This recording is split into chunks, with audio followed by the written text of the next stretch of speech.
Chapter 807. When Xiao Xian brought Yi Zong and the others back to the tribe, they met the hunting party. Many people knew that Xiao Xian had brought back captives. It was not hard for Yi Si to know this. However, Yi Si usually did not stick his nose into other people's business. Now that he had come to look for Xiao Xian, he must have guessed something. Xiao Xian did not hide it. "It's Yi Zong from your Yi family." "Yi Zong?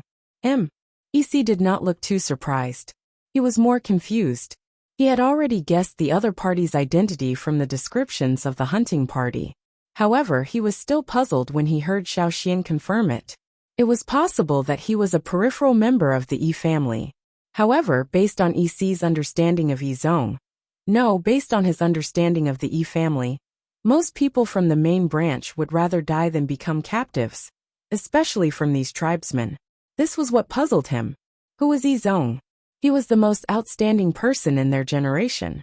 Yi Si had heard people say that if anyone in their generation could reach Yi Zong's level in the future, it would definitely be Yi Zong. To Yi Si, who was also from the main branch but was a loser, Yi Zong was what the elders called someone else's child. Because he knew how outstanding Yi Zong was, Yi Si was still puzzled by Xiao Xian's confirmation. "Can I meet Yi Zong?" Yi Si asked. Seeing Xiao Xian look over, Yi Si hurriedly said, "I promise, I will never do anything to harm Yanjiao. After all, I've already left the Yi family." Xiao Xian looked at Yi Si in silence for a moment, then nodded. "All right." Xiao Xian was not in a hurry to check out the construction site anyway. He turned around and led Yi Si over. Grasshopper, the half-beast human slave beside Yi Si, also followed. Yi Si looked at Grasshopper, then at Xiao Xian. "Can I bring him along?" "Yes," Xiao Xian said. The Flaming Horn tribe's territory was very big. After they moved here from the old haunt, they expanded their territory. There were many small hills in the territory. Some of the hills were inhabited by wanderers. Some were used for training or stone mining, and some were used to imprison people. Yi Zong and his 6 slaves were locked up in a cave on a small mountain. The prison door in the cave was made of bronze. Unless they could break through the cave, it would be very difficult for them to escape. When Yi Zong saw Yi Si, his expression changed slightly. He was not surprised. Instead, he smiled. This made Yi Si even more puzzled. "Take your time." Xiao Xian led Yi Si in, then closed the door and left the cave. After Xiao Xian left, Yi Si looked at Yi Zong's situation. Yi Zong and his 6 slaves were not in the same cell. The other 6 slaves were in different cells. Therefore, there were only Yi Si, Yi Zong, and Yi Si in the same cell. "You're here?" Yi Zong's tone was calm. He looked at Yi Si and then at Qing Fu. When Yi Zong's gaze swept over him, Qing Fu was so nervous that the thorns on his back almost popped out. His servile nature was engraved in his bones. He could not even straighten his back in front of the Yi family. He was especially nervous. Not to mention Yi Zong, who had a high status in the Yi family. It was said that the life of a slave was directly related to the slave master. When he was in the Yi family, the slaves who followed the outstanding descendants had a much better life. At least, they did not have to worry about starvation. On the other hand, the slaves who followed the marginalized people did not have a good life. When they were in trouble, they would even be sold in exchange for money. Qing Fu followed Yi Si. Although he did not have a good life in the Yi family, Yi Si knew how to run a business, so he did not starve to death. Even so, Grasshopper was much thinner than the other half-beast slaves. But now, Yi Zong compared Qing Fu's appearance to the one in front of him. His gaze was like a searchlight. When Qing Fu began to tremble, Yi Zong said faintly, "You've become much stronger." Although he did not want to admit it, the reality in front of him told Yi Zong that Yi Si and his servant's life in Yanjiao was much better than when they were in the Yi family. Even the 2 half-orc slaves he had brought with him were far inferior to Qing Fu. When Qing Fu came in with Yi Si, the other slaves locked in the other cells were surprised. This kid had actually gained weight after betraying the Yi family with Yi Si. In response, Yi Si smiled faintly. Life is good. It was ironic that a member of the Yi family had a better life in a foreign tribe than in his own tribe. Ignoring Yi Zong's rueful expression, Yi Si asked, "Why are you here?" The Gongjia family was looking for star butterfly worm blood to make weapons. Unfortunately, In the end, Yinjiao Shaoxian got his hands on it. Yizong explained the purpose of their trip. You've already fought Yixiang? Although Yi was curious about the star butterfly worm blood, he was more interested in Yizong's mention of the Yi family's fight with Yixiang. Looking at Yizong's fate and the dead Yi Qi, it was not hard to guess the outcome of this battle. I'm afraid the Yi family will not be peaceful for a long time, said Yi. Indeed, this time, if it wasn't for Yinjiao Shaoxian, none of the 100 of us would have made it out alive. What does this have to do with Shaoxian? Yi was surprised. The Yi family had mobilized 100 people to fight Yixiang on a battlefield like that. Yi could not perform divination, nor could he enter that realm.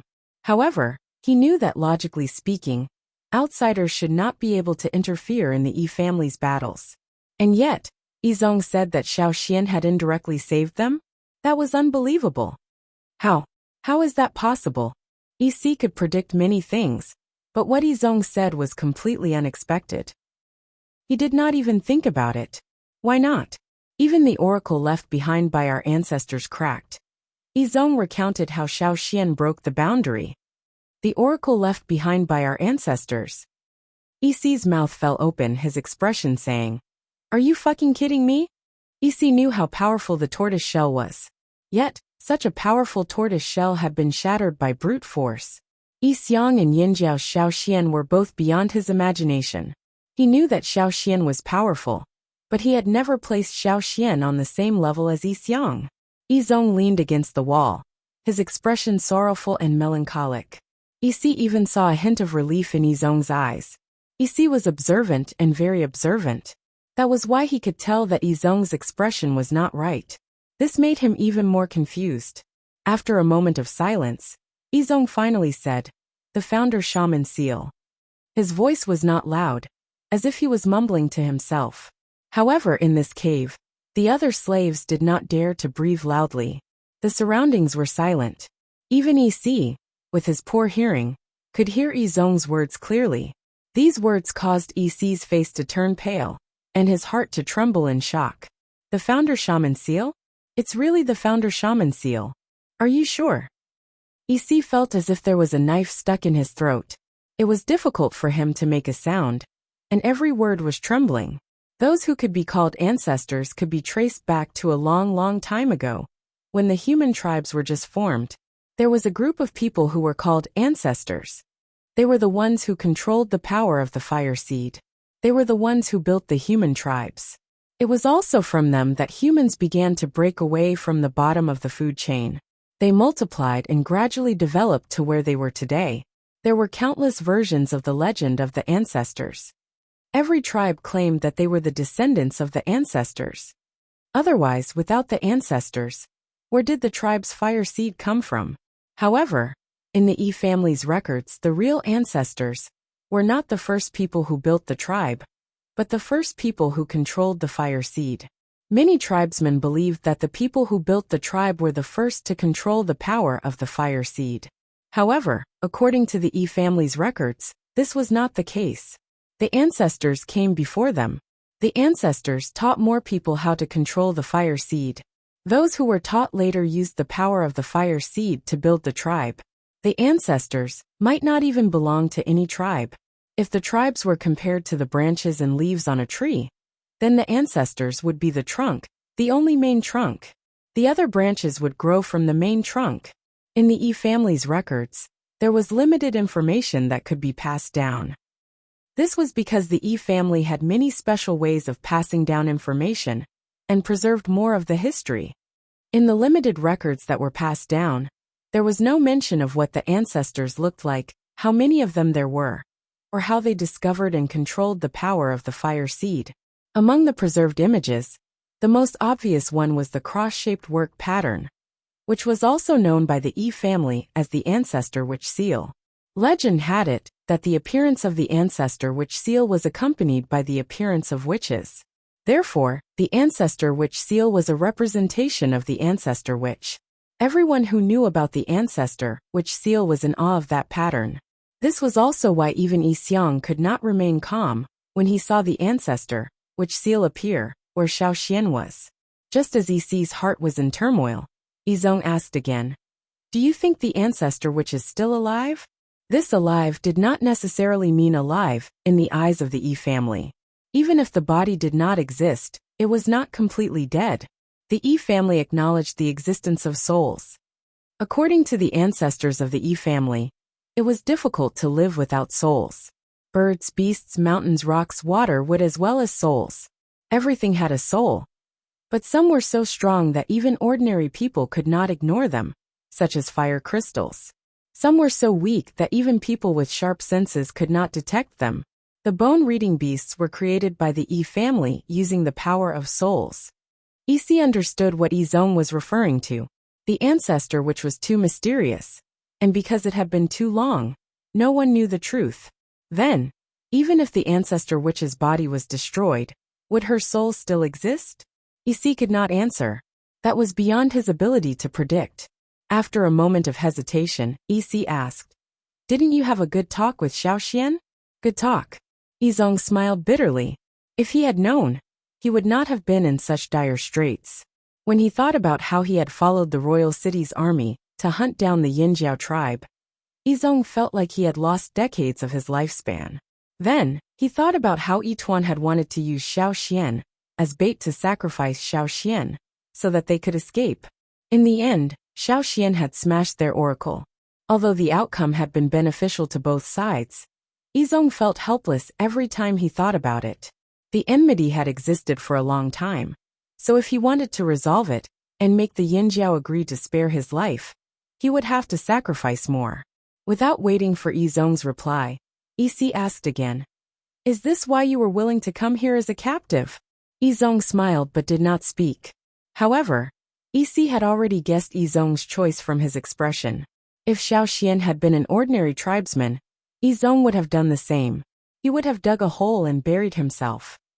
He would rather die than become a captive. At this moment, Izong suddenly looked in a direction, his eyes flashing. The people I've been waiting for have arrived. Chapter 808. In the forest outside the trading point, a group of people was waiting on a path that had been opened up in the forest. An eagle flew past in the sky. The traveling teams looked at the Yinjiao people curiously. They didn't know why these Yinjiao people were here. But looking at the eagle in the sky, those who were familiar with the trading point knew that the Yinjiao people must be here for something important. Otherwise, this eagle wouldn't have appeared here.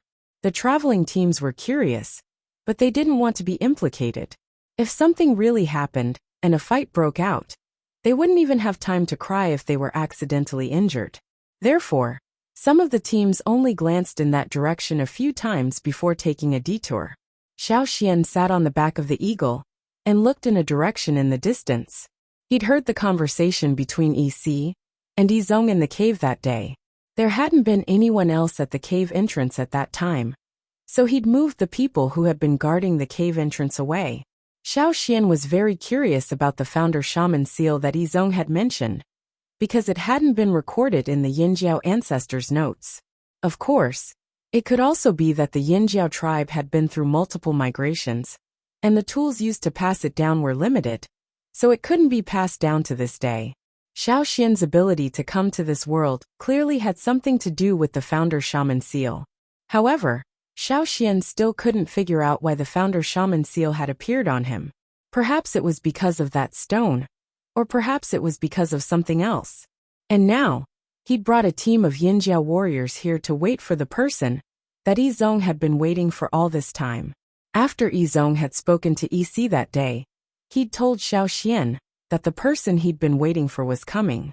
Izong hadn't been willing to say much all this time, because he'd been waiting for this day. Xiaoxian looked ahead and focused his gaze. He raised his hand and patted Cha-Cha, indicating for it to fly over. A little further away from the trading point, a tall figure was shuttling through the forest. Because his body was much larger than a normal person's, the gaps between the trees in the forest were not enough for him to walk through. Therefore, even though he tried his best to walk through the open space, he still couldn't avoid bumping into branches or tree trunks. However, that person didn't care. He directly broke the tree in front of him and raised his large hand to push aside some vines and branches. His entire person looked very clumsy, But his movements didn't seem to be slow. His footsteps were very hurried. Some of the small beasts in the surroundings had already fled upon hearing the sound.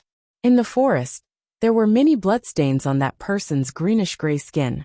There were many wounds from sharp and blunt weapons. That person raised his hand to wipe the sweat and blood off his face. His beast-like eyes stared straight ahead as he ran quickly. While running, that person would also intentionally use his hands to block the branches that were pushed away and bounce back, to prevent those branches from hitting behind him. Suddenly, the green-gray figure paused, and the killing intent in his eyes soared.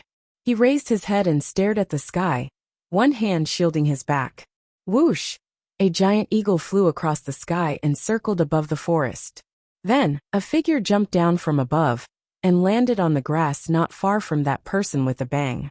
The ground instantly caved in, forming a pit with a diameter of more than a meter. Bits of grass flew everywhere. Xiaoxian looked at the person not far away. The other party was a half-beastman about the same size as Grasshopper. Probably because of the long journey, his body was thinner than Grasshopper's. His gloomy eyes stared vigilantly at Xiaoxian. The muscles all over his body were as tense as stone. Some of the wounds were so deep that bones could be seen. However, the other party didn't seem to feel it, and his movements weren't hindered. Xiaoxian took a step forward. Crack, crack, crack, crack. Many bone spurs protruded from the other party's back, trembling as they made sounds. This was a warning, and also a threat. His originally ferocious appearance became even more ferocious. The other party turned sideways, one hand with sharp claws in front of his body in a defensive posture, and the other hand behind his back. Grasshopper. Xiaoxian looked at the half-beastman slave not far away and called out. Grasshopper stared at Xiaoxian with his beast-like eyes, and a trace of doubt flashed in his eyes. Although the other party didn't admit it, judging from the other party's reaction, it should be him. Xiaoxian moved his eyes away from Grasshopper and looked at a place 10 steps away. There was a slightly bigger tree there. It couldn't be compared with the towering ancient trees in the hunting ground, but it was still as thick as a person. Grasshopper. There was no response from the other side. Xiaoxian wasn't in a hurry and waited quietly. After a few breaths, a short and thin figure walked out from behind the tree. There were many stripes on his bare skin, like the camouflage of a beast. It was suitable for sneak attacks in the forest. The short and thin figure walked quickly to Grasshopper's side like a shadow. The running sound wasn't loud, like the flapping of an insect's wings. Who are you? Grasshopper asked. Xiaoxian didn't answer directly, but raised his hand and threw a jade stone over there. It was the jade stone used by Yizong for divination. It was also the certificate given by Yizong before Xiaoxian came to pick him up. The short and thin Grasshopper caught the jade stone and looked at it carefully. His vigilant face relaxed a little, and a little joy appeared on his face. Grasshopper, who was standing next to Grasshopper, didn't hide his excitement. Master's divination stone. Xiaoxian looked around again. Just the two of you? Where are the other 8 people? He could recognize the 2 slaves according to Yizong's description, but Yizong said that he had sent 10 slaves to escort, and now he only saw Grasshopper and Grasshopper. No. The joy on Grasshopper's face faded. Of the 10 slaves, only the 2 of them were left alive.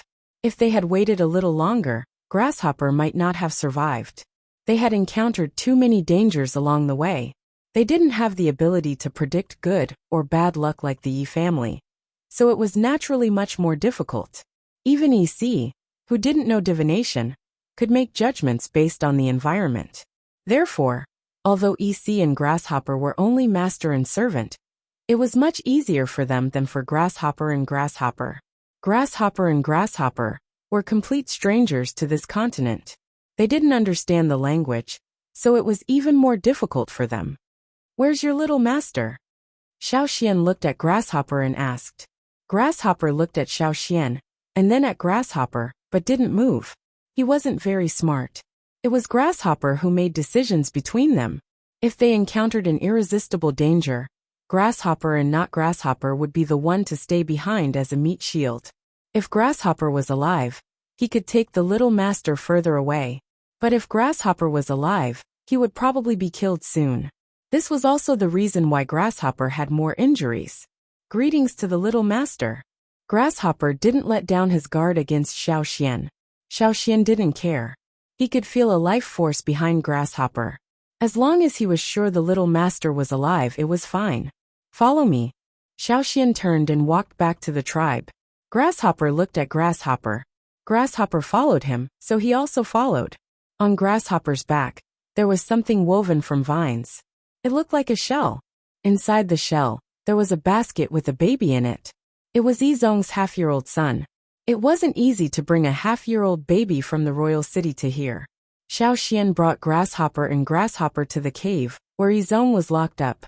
For several days, Yizong had been doing divination. No one knew what he saw, but they saw more and more white hair on Yizong's temples. Yizong's eyes were red, and his hands trembled as he took his son. There were some secret recipes that were specially made for long journeys. They could be fed to babies, and they could also let them sleep after eating without affecting the journey.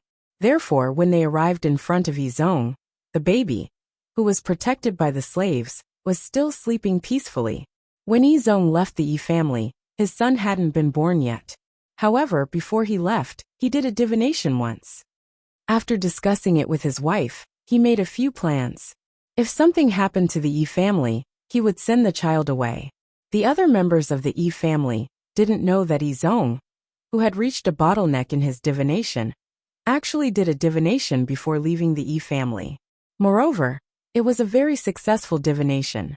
Everyone else thought that Yizong left to train to break through his bottleneck, but only his trusted aides knew that Yizong had other plans.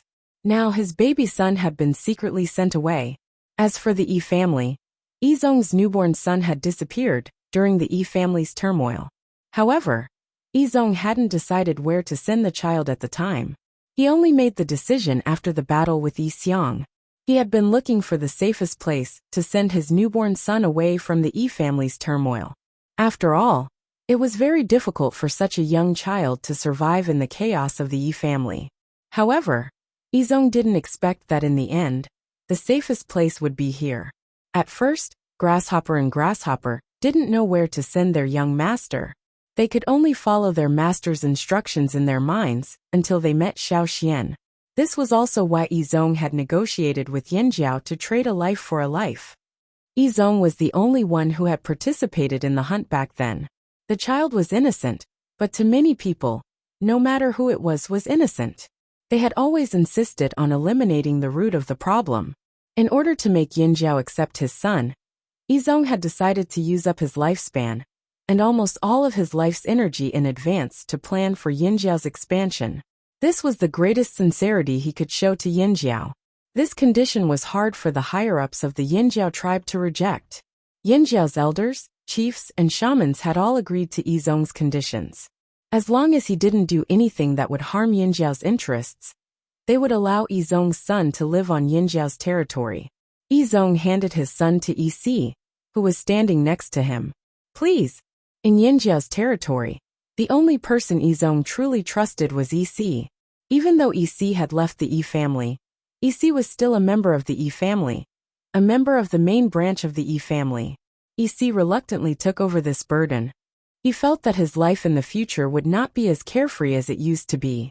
As a stay-at-home dad, he had to take care of the lives of 8 slaves. Didn't you say you haven't named him yet? Have you thought of a name yet? Yi asked. Yizong's eyes flashed like a firefly in the dark night. He said word by word. So my son's name is Su. Yi's eyelids twitched. He stared at Yizong. In the Yi family's dictionary, Su was a staff. What did Yizong mean by this name? Who was the one who wanted the staff? And who was the one who held it? Yi felt that Yizong was playing a very big game of chess. This game of chess was not targeted at Yanjiao, but at the Yi family. What exactly had Yizong seen in his divination over the past few days? Yi could not get an answer from Yizong. After arranging Yi and the 8 slaves, Yizong began to fulfill his promise to Yanjiao. Yizong knew that the more benefits he brought to Yanjiao, the better Yi's life in Yanjiao would be. Just like Yi, he would become an ordinary person, living in Yanjiao's territory. Yizong did not understand why he trusted Yanjiao's promises so much. Perhaps it was Xiao Xian's ancestor shaman seal that eliminated all his worries. Rumor had it that the Yi family's ancestor was the first person to be taught how to control a fire seed by the ancestor. The Yi family's fire seed was the second fire seed in the world to be controlled by a human being. That was why the Yi family's fire seed had the same white color as the ancestor's fire seed. For the next 10 days, Yizong did not stop. Yizong told Yanjiao where to dig wells, where to build tall buildings, and where to dig cellars. He even told Yanjiao about the severe natural disasters that might occur at some point in the future. He did not sleep or rest for 10 days and nights. Even Yanjiao's people advised him to rest. Unfortunately, Yizong did not stop. He was like a torch that emitted its last light, trying his best to finish what he wanted to do before the flame burned out. However, there was a limit to one's strength. After 10 days, Yizong had turned from a high-spirited young man into an old man with one foot in the grave. His hair was white, and his face was like tree bark. "You will fulfill your promise, right?" Yizong asked the Yanjiao's people as he sat in a wooden house on the mountain that Yanjiao's people had arranged for him. "We will." Gigu did not say much and only answered seriously. He did not like Yizong, but he had to admit that he admired Yizong. Yizong looked at Xiao Xian. When he saw Xiao Xian nod, he finally relaxed. Yizong did not have much time left. He wanted to talk to Yi in his last moments. After the Yanjiao's people left the wooden house, Yizong said, "I think I understand why Yixiang is doing this." Yi looked at Yizong in surprise. He did not understand why Yizong would think that. The Yi family has been sick for a long time. They are sick to the core, Yizong said slowly in his old voice. The Yi family was sick. They were no longer the Yi family at their peak. That was why Yixiang did not care, and even wanted to destroy them. It had nothing to do with the grudges that everyone thought they had. Since they were a bunch of trash, what harm was there in destroying them? That was probably what Yixiang was thinking. As for why Yixiang waited until now to act, perhaps he was waiting for an opportunity. Within the Yi family, the main branch and side branches were drifting apart. The difference in thinking was getting bigger.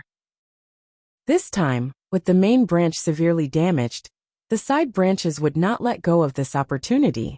They would enter a civil war that would be triggered by external forces.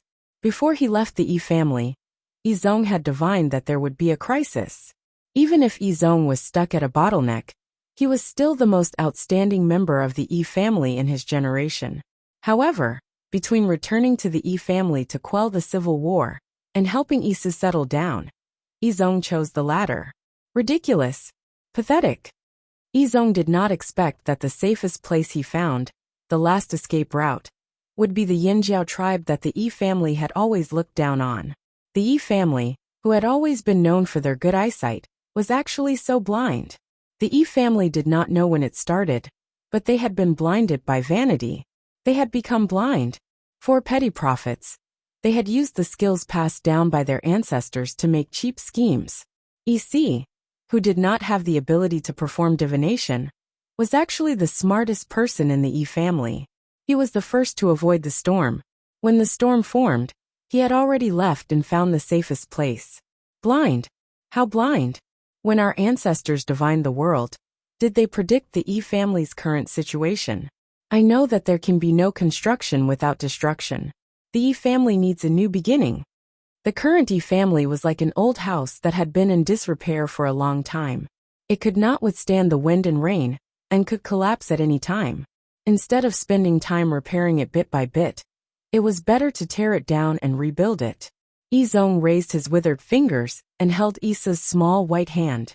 The Yi family's vision should not be limited to a mere royal city, nor should it stop at a piece of land. We should be like the once glorious ancestors of the Yi family. We should see the mountains, rivers, lakes, and seas, observe the life and death of plants, trees, water, and stones, and observe the emptiness of the world. The Yi family should see the world. The world. Yizong roared with all his might. This was his last venting before his death. Every word seemed to be filled with blood. Isi's heart also ached when he heard this. How could he not know the current state of the Yi family? If he had not been so disappointed, why would he have left his tribe and come here to seek survival? Two lines of tears flowed down Izong's withered face. If he could wake more people up with this strategy, everything he had done would not have been in vain. His only regret was that he would not be able to see that day. Izong looked at Isi. If possible, I hope he can follow that person. That's very difficult.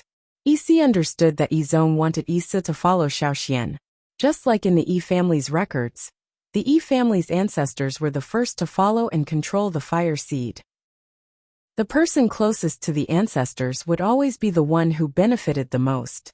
If the Yi family's ancestors had the ambition to rule, the throne of the royal city might not have been the Ji family's. I'll try my best. Izong sounded disappointed. If Isi's talent is ordinary, how can he do what you want him to do? Isi asked. He was not cursing. The Yi family's talent was very different. Even if the father was powerful, the son might not be. For example, Isi's grandfather and his grandfather's grandfather were very powerful. But unfortunately, each generation was weaker than the last. Isi's father was an ordinary person. When it came to Isi, he did not even have the ability to perform divination. If not for his other skills, he would have starved to death long ago. Izong was the genius of their generation. But Isi's talent might not be the same. Even if Isi's divination skills were strong, he could not predict Isi's future. He can. Izong's gaze was resolute. Isi did not know why Izong was so sure. Perhaps Izong saw something in his divination, or perhaps it was Izong's own obsession. Isi could not see clearly, and could not guess accurately. The more outstanding a member of the Yi family was, the more abilities they had, and the harder it was to predict. This was why outsiders thought that the Yi family was full of crazy people.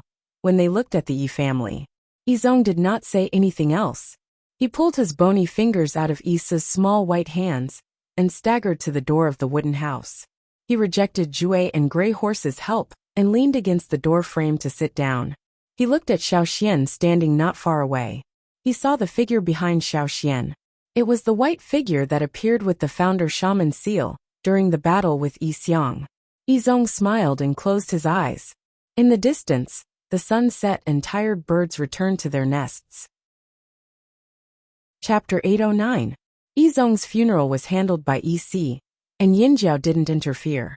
Isi chose to bury Izong somewhere in the forest, not in Yinjiao's hunting area. There weren't many wild beasts living in that area. After Izong left, he left behind 2 slaves. The 4 slaves who followed Izong to Eagle Mountain, and Gray Horse and Bat, who brought Isi back. Altogether there were 8 slaves. These 8 slaves were given to the next owner after the previous owner left, which was Isu, who had not yet weaned off milk. Before Isu could make his own decisions, Isi was in charge of him. As long as he didn't hurt Isu, the 8 slaves would be under Isi's management. With 8 more slaves and a child under his command, Isi's life became busier, but still relaxed. Among the 8 slaves, 6 of them were strong and healthy. Isi sent them to the construction site to participate in the expansion of Yinjiao's trading area. They worked as coolies, and not only did they get to eat, they could also bring more food back to lighten the burden. Moreover, Isi still needed to drink milk. Like many children in the tribe, Isu drank animal milk. He's probably the only child in the Yi family who grew up drinking animal milk. Isi sighed. While he was sighing, Isi saw Gray Horse, and the other 5 returned from the construction site. Why are you back so early today? Isi asked. Gray Horse and the others were very respectful to Isi, leaving aside Isi's identity as a member of the Yi family. They and their young master's lives depended on Isi, so they couldn't be rude. Yinjiao's people seemed to have something urgent, so they stopped work early today. Gray Horse explained. Something urgent? Isi looked outside and lowered his eyelids. No one knew what he was thinking. After a while he smiled and said, "It should be a good thing. Don't worry, you just need to do your job well." At this moment inside the Flaming River Castle, Xiao Xian looked at the animal skin scroll in his hand, and turned to look at Su Li, who was sitting beside him with a conflicted expression. Because of Wu He, Su Li, the leader of the Chang'e organization, had been a messenger across the sea. At that time, he had left with an attitude that said he would never deliver a second letter, even if he was beaten to death. But now, the leader of the Changle clan sent another letter across the sea. However, unlike the last time, the letter this time came from the royal city. Why are you looking at me? Read the letter. Hurry up and come back after you're done. Su Li was infuriated by Xiao Xian's stare. Ever since the matter with Wu He had been resolved, he had never intended to do such things again. Unexpectedly, reality had slapped him in the face. He owed Jifeng a favor, so he had to be a messenger across the sea again. The letter was written by the current king of the royal city, Jifeng, whom Xiao Xian had met at Gongjiaheng's place. As for Su Li's complaints, Xiao Xian, Gui He and the others ignored them. They were thinking about the contents of the letter. Jifeng hoped that they could maintain a peaceful relationship with Yinjiao for the time being and not interfere with each other. Yinjiao was currently expanding and the royal city was in chaos. Rock Hill City was not as crazy as before, but the Yi family's incident in the royal city had disrupted the balance. Jifeng was very busy. That was why Jifeng hoped that Yinjiao would not do anything to the royal city for the time being. In order to prevent the flaming horns from causing trouble over there, Jifeng would send someone to buy some of the slaves captured by Bai and send them back. Jifeng asked Xiao Xian to list out the names of the tribes in the Flaming River Basin when he replied to the letter. It would be easier to buy the slaves. As for the non-Flaming River Basin tribesmen, Jifeng would not waste money buying them. As the largest slave trading organization, the high-quality slaves in the hands of Bai were not cheap. I've already listed all the tribes that have lost people. I'll write them down when I reply, said Gigu, who had rushed over. But Gigu had other ideas, but there were outsiders here, so he could not say more. The Yinjiao people in the room all looked at Su Li, who was sitting there impatiently. With so many pairs of eyes staring at him, Su Li couldn't ignore it even if he wanted to. What? You still want to discuss? Fine, I'll leave first. Let me know when you're done. Do you have a place to rest? I want to sleep. No matter where the Chonglis were, they would not mistreat him. Even if Su Li had to wait, he would wait in a comfortable place. He was not afraid that Yinjiao would do anything to him. Hurry up. Su Li turned back to urge them even as he was chased out. There were no outsiders left. Only Xiao Xian, Gigu, Zheng Luo and Ao were left in the room. Do you all believe what they say? Asked Zheng Luo. He didn't believe it. No matter what you said, Zheng Luo never had a good impression of the people there. Back then, the people from King City had tried to kill them. However, in the grand scheme of things, Jifeng's words made sense. I don't know them well so I can't say, said Ao. But the one who gave the order to kill Yinjiao back then was not the current king. Now that the new king has ascended the throne, he has no intention of becoming Yinjiao's enemy, at least for now. They said they would send back the people Bai brought over. Gigu said, if we wait for them to buy the people from Bai and send them back, we don't know how long that would take. Jifeng only said he would do it, but did not say how long it would take. Most of the people taken away were children who had not yet awakened. Xiao Xian understood what Gigu meant. After all, Yinjiao was so far away from royal city. With no one watching over them, Jifeng would not be pressured, and his subordinates would take their time. When the time came, no one knew what would happen to the children, and how many of them would be sent back alive. When the Flaming River Alliance was established, the Thunder Mountain tribe and the Drumming tribe said they hoped Yinjiao would bring them over one day and bring back the children they took away. After the alliance was established, Yinjiao brought them into the forest to increase the strength of each tribe. Now the knives were sharpened. In the 6 months that Xiao Xian had disappeared, every time the Thunder Mountain tribe came to Yinjiao, they would ask Gigu when they could go to the other continent to look for the missing people. Although only the Thunder Mountain tribe came to inquire, they were representing their branch of tribes. They didn't necessarily want to search for the missing people immediately. Their tribes also wanted to search for the missing people, but they didn't have the strength to search for the missing people. If they went there rashly, it wouldn't be beneficial to their tribe. They were even prepared for the possibility that the missing people wouldn't be able to come back. They asked Yinjiao time and time again, because they wanted to test Yinjiao and understand Yinjiao's future plans. Speaking of which, although these tribes had joined the alliance and acknowledged Yinjiao's position as the leader, They were still suspicious and did not fully trust Yinjiao. Speaking of missing people, it's not just the children who were taken away as slaves, said Ao. When Xiao Xian disappeared, there was an incident at the trading point. The drumming tribe led a few tribes to attack the trading point. That was why Ao had brought people into the forest to look for Xiao Xian, but had returned. According to normal thinking, Yinjiao was not to be trifled with. Plus, they had established the Flaming River Alliance. Normal people would not take the risk to pull the tiger's whiskers. However, the drumming tribe was crazy. They would even sacrifice their lives to achieve their goals. They were a bunch of lunatics. A bunch of lunatics could not be judged by common sense. After Xiao Xian returned, he asked Ao about the drumming tribe. Ao only replied, "The drumming tribe is gone." The drumming tribe had not merged their fire seed yet. Ao had brought people to destroy the drumming tribe. The drumming tribe's fire seed had been destroyed by Guizhe. At that time, the drumming tribe's old rival, the drumming tribe, and a few other tribes in the Flaming River Valley, who were skilled in martial arts, had participated in the battle. However, after that incident, some people disappeared. They were not killed during the battle, they just disappeared. Even the shamans could not sense the auras of those people who disappeared. They could only sense that they were still alive, but they were very far away. There was once a travel team that said they saw some suspicious figures. Gigu guessed that they might be from the drumming organization. It was not just children who were kidnapped. Now there might be adults who were kidnapped. This was why Gigu was cautious. Children needed time to grow up, but men in their prime could be used as coolies. This was only Gigu's guess. "I think we should go pick them up ourselves," Gigu said in a low voice. "Perfect. I want to see what the legendary royal city looks like." Zheng Luo and Ao did not say anything. They looked at Xiao Xian. According to the rules of many tribes, other than the shamans, the leader had the absolute right to speak unless the elders joined forces to object. However, in Yinjiao, Xiao Xian was an exception. His decision alone had great influence. He could even overturn Gigu's decision. After some thought, Xiao Xian looked up. "All right." Since Xiao Xian agreed, Zheng Luo and Ao had no objections. The four of them discussed for a while. Xiao Xian wrote a reply on the animal skin scroll.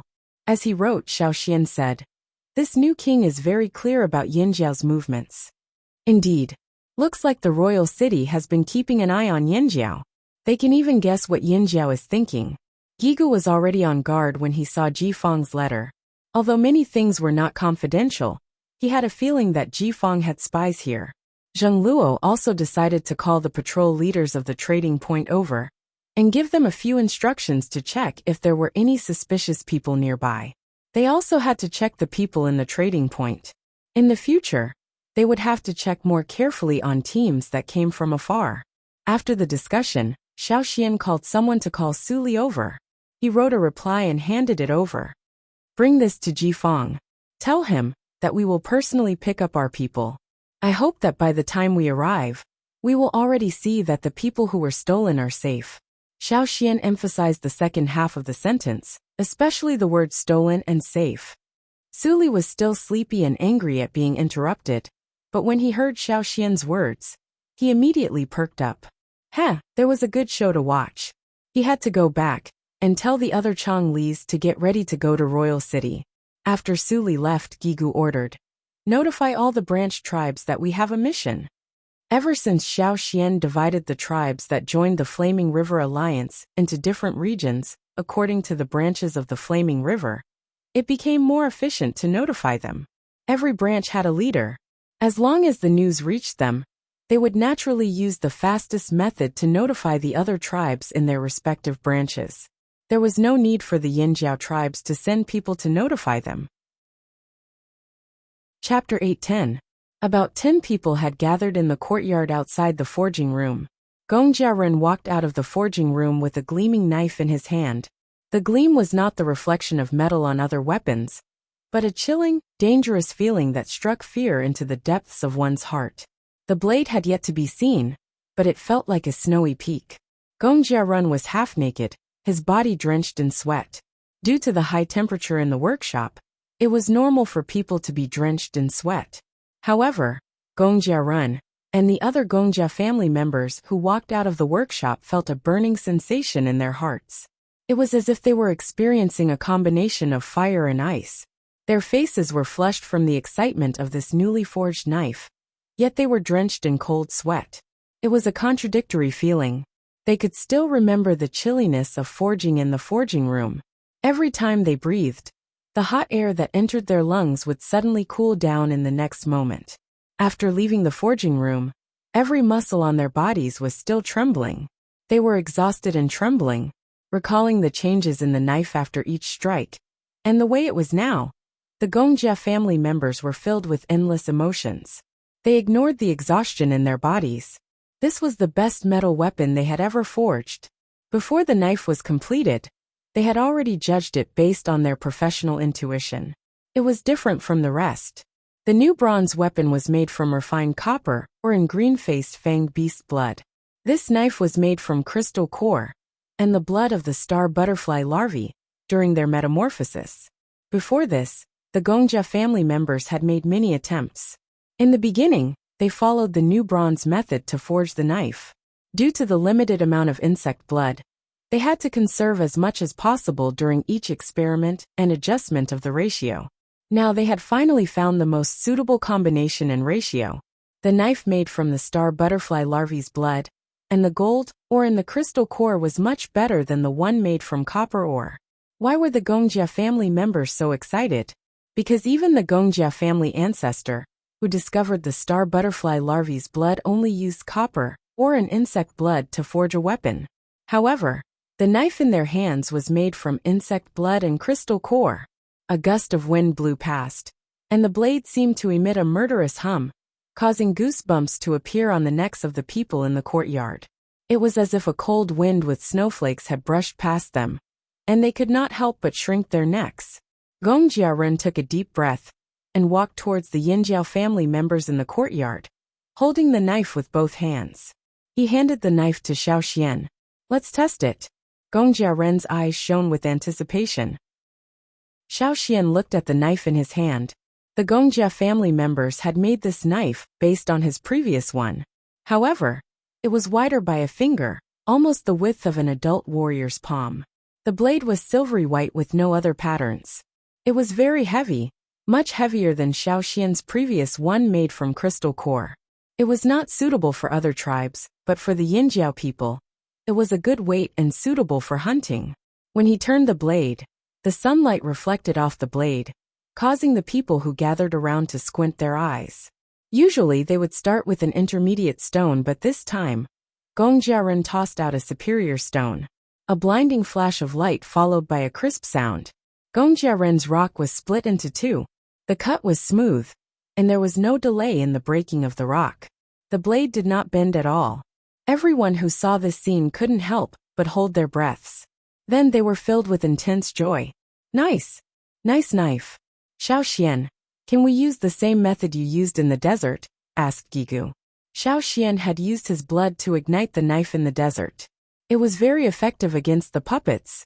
However, Xiaoxian shook his head at Gigu's anticipation. No. The new bronze gave off a violent vibe, while the new metal weapons made from crystal cores were all sharp. This saber, on the other hand, was similar to the new bronze in some ways, but it was on the other end of the spectrum, like a collision between a glacier and a blizzard. The knife was made from the blood of a star butterfly larva. That was why human blood could not exert its full power. Xiaoxian slid a finger across the blade. The coldness of the knife did not come from the blade itself. The temperature of the blade was only slightly lower than other metal weapons in the same environment, but there wasn't a huge difference in temperature. What truly made people feel cold was the coldness in their hearts and minds. "I heard you named the knife?" asked Xiaoxian. Gongjia Ren's excitement grew at Xiaoxian's question. "The knife's name is Frost Star." When the Gongjia family made a knife they were particularly satisfied with, they would name it. It was a way to express their feelings towards the weapon, and to show off their work. Almost every craftsman hoped that their metal wares would become famous. Humans had a limited lifespan, but metal wares such as sabers and swords had a much longer lifespan than humans. In the future, when the person who made the metal wares passed away, the metal wares with the name would still be known and remembered by more people. At the same time, everyone would also remember the person who made the famous metal wares. This was also a continuation of the glory. Ever since Gongjia Run and the rest arrived at the Yinjiao tribe, they had made many high-quality weapons. They had been here for a long time and had forged more crystal cores. They had come across more types of metal weapons and gained more experience. Their skills had improved tremendously, and they had even found many ways to improve their skills. It was undeniable that the Gongjia family had talent in this area. They could always find suitable techniques and improve them faster than others. The cold star in Xiao Xian's hand could be considered the pinnacle of Gongjia Run and the others' skills. Whether their skills would improve in the future, or whether they would be able to create better metal weapons was still unknown. However, the cold star was the metal weapon they were most satisfied with, and the one they wanted to make famous the most. There was no doubt about that. Ever since Gongjia Run and the rest arrived at Yinjiao, Gigu, Ao and the other leaders had changed their weapons. Now they were using new weapons made from crystal cores, a grade higher than new bronze. Now what the warriors in the tribe were after was no longer a new bronze weapon, but a new metal weapon made of crystal core. However, after making so many weapons, Gongjia Run and the rest did not have the desire to name any of them. Until this knife appeared. From stone tools, horns and bones to gold, to new bronze, to new weapons made from crystal cores, and now Xiao Xian's Frost Star. This generation of Yinjiao people had experienced 5 qualitative evolutions in their hunting tools. Frost Star. That's right. Gongjia Run still remembered the white sparks that flew when they were forging. It was as if they were standing in the cold night sky and watching the stars fly by. Because time was limited, they had only successfully created one saber so far. In fact, they had also made a few knives in their experiments. Compared to normal weapons, these knives were naturally much better. However, to the Gongjia family's perfectionist OCD technicians, these were undoubtedly failures. They had to be melted down and not used in public. According to them, it's embarrassing and damaging to our reputation. Now that they had made Frost Star, Gongjia Run and the rest had their own plans.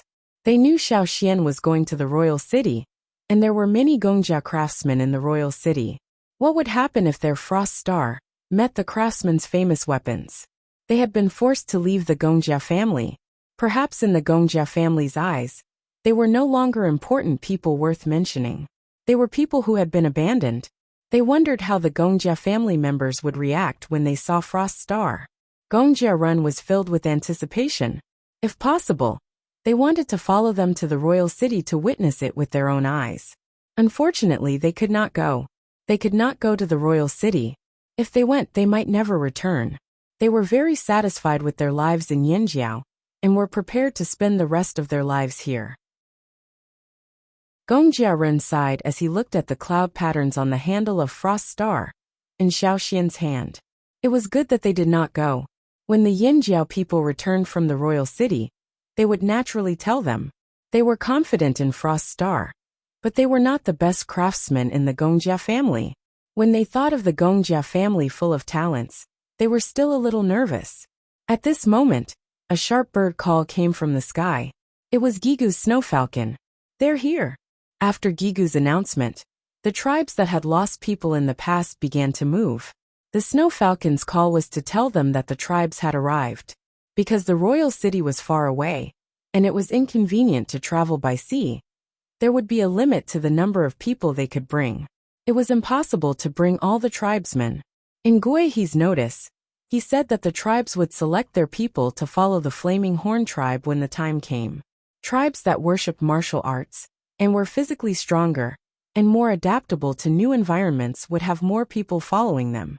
As for tribes that were not physically fit for long journeys, although they would not send many people, they would provide some supplies for those who were about to travel. Everyone would help each other out.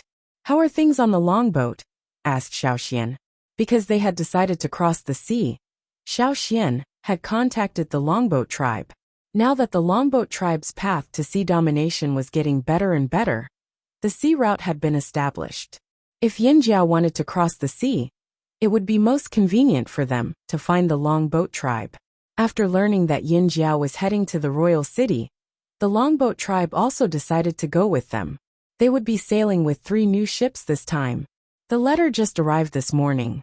The Longboat people want us to wait at the usual place, said Gigu.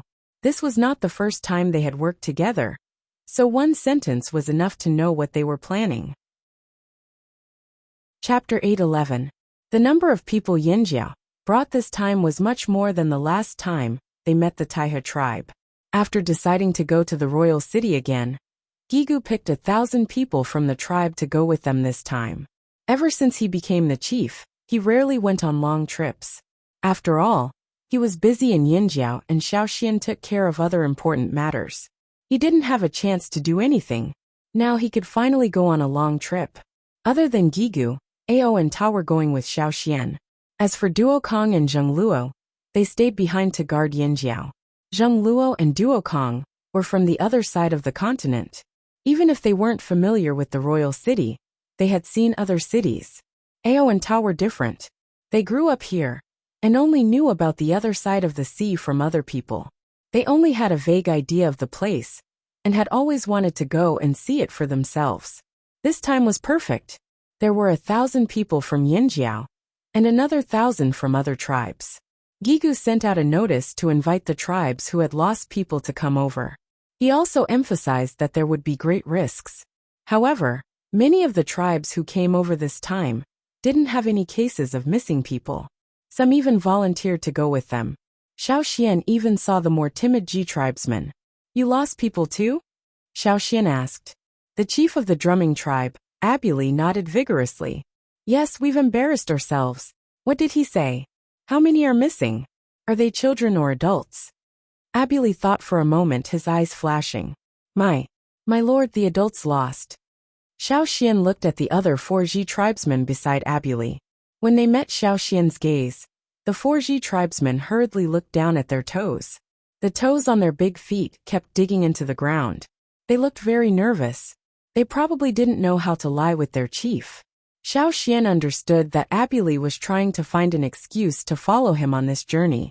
He did not continue asking, and left to check on the situation of the other tribes. Although each tribe didn't have a lot of people, like the Thunder Mountain tribe and the Drumming tribe, they only had 100 to 200 people. Even if they wanted to send more people, Gigu had already said that they couldn't send too many people. As for the other tribes, there were only a few of them. However, due to the large number of tribes that came, Xiaoxian's absence, other tribes had joined the Flaming River Valley. There were even tribes from the central region that had migrated over. In total, there were more than 1,000 of them. Hence, there were more than 2,000 people from the Flaming River Valley who had left this time. There would be even more people on the long boat. Although Yinjiao also built ships, there were only about 10 ships that could sail. This time there were many people going. After meeting up with the Longboat tribe, they would borrow the Longboat tribe ships. Ganxie decided to follow. After everyone was gathered, Yinjiao did not delay any longer and set off. The Longboat tribe's main camp had already moved to the seaside. However, they did not give up on the Longboat tribe's original camp. They had a backup plan. They only moved their main camp to the seaside. This time, Yinjiao's team would meet up with the Longboat tribe's original camp. Then they would head to the seaside together. When Yinjiao's fleet arrived, the Longboat tribe's ships were already waiting there. Because there were not many people on the Longboat tribe inland, the ships were relatively empty. Yinjiao sent some people over. The Longboat ships are faster. Xiaoxian could clearly feel the changes in these ships compared to the Longboat tribe's old ships. The Longboat tribe's talent in building ships was similar to the Gongjia family's talent in smithing. No one could be envious of them. Xiaoxian looked around. The people in the Longboat team must have brought the gems they got from the other tribes. Many tribes here didn't value gems. They only regarded them as beautiful stones, and were not as attractive as animal meat and grains. Therefore, the Longboat tribe could use cheap materials to trade with tribes who were willing to trade with them. Then they would transport the gems to another continent through the sea route, and sell them at a high price to the people there. Then they would buy some useful things, such as gold wares and other things back.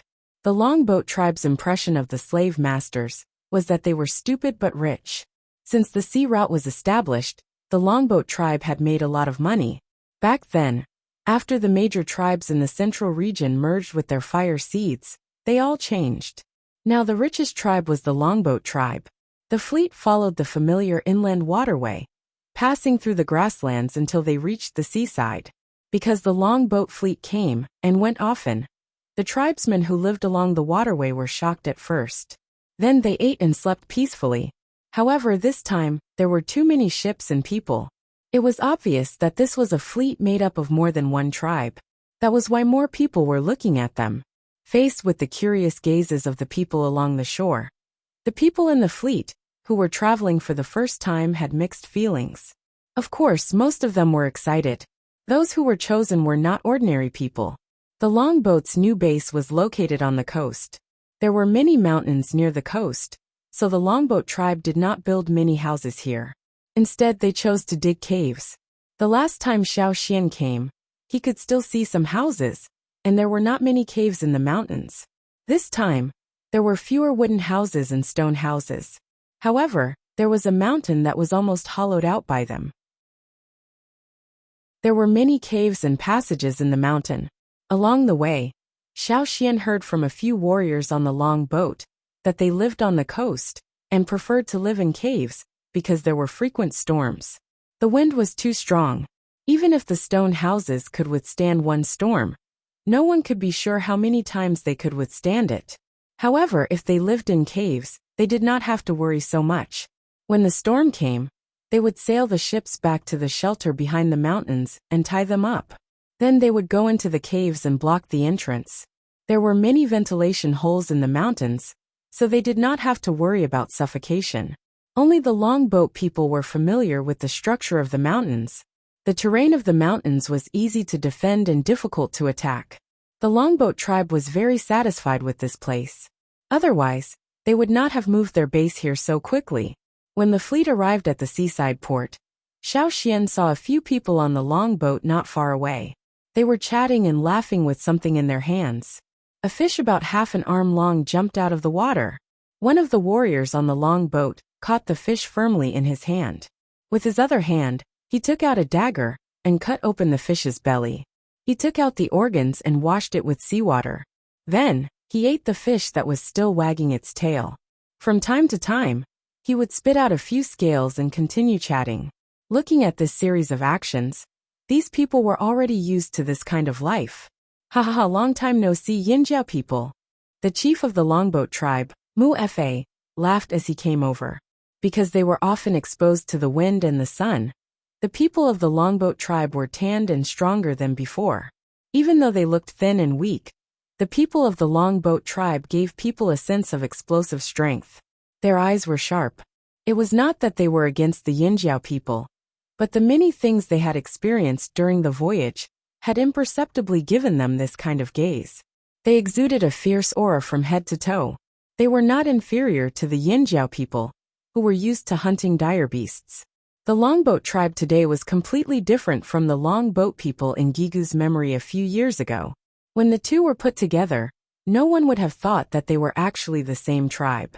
When the tiger in their heart was released, they became more dangerous. This was the true face of the ambitious longboat people. Mu Fa, who was in the prime of his life, had enough time to realize his ambitions.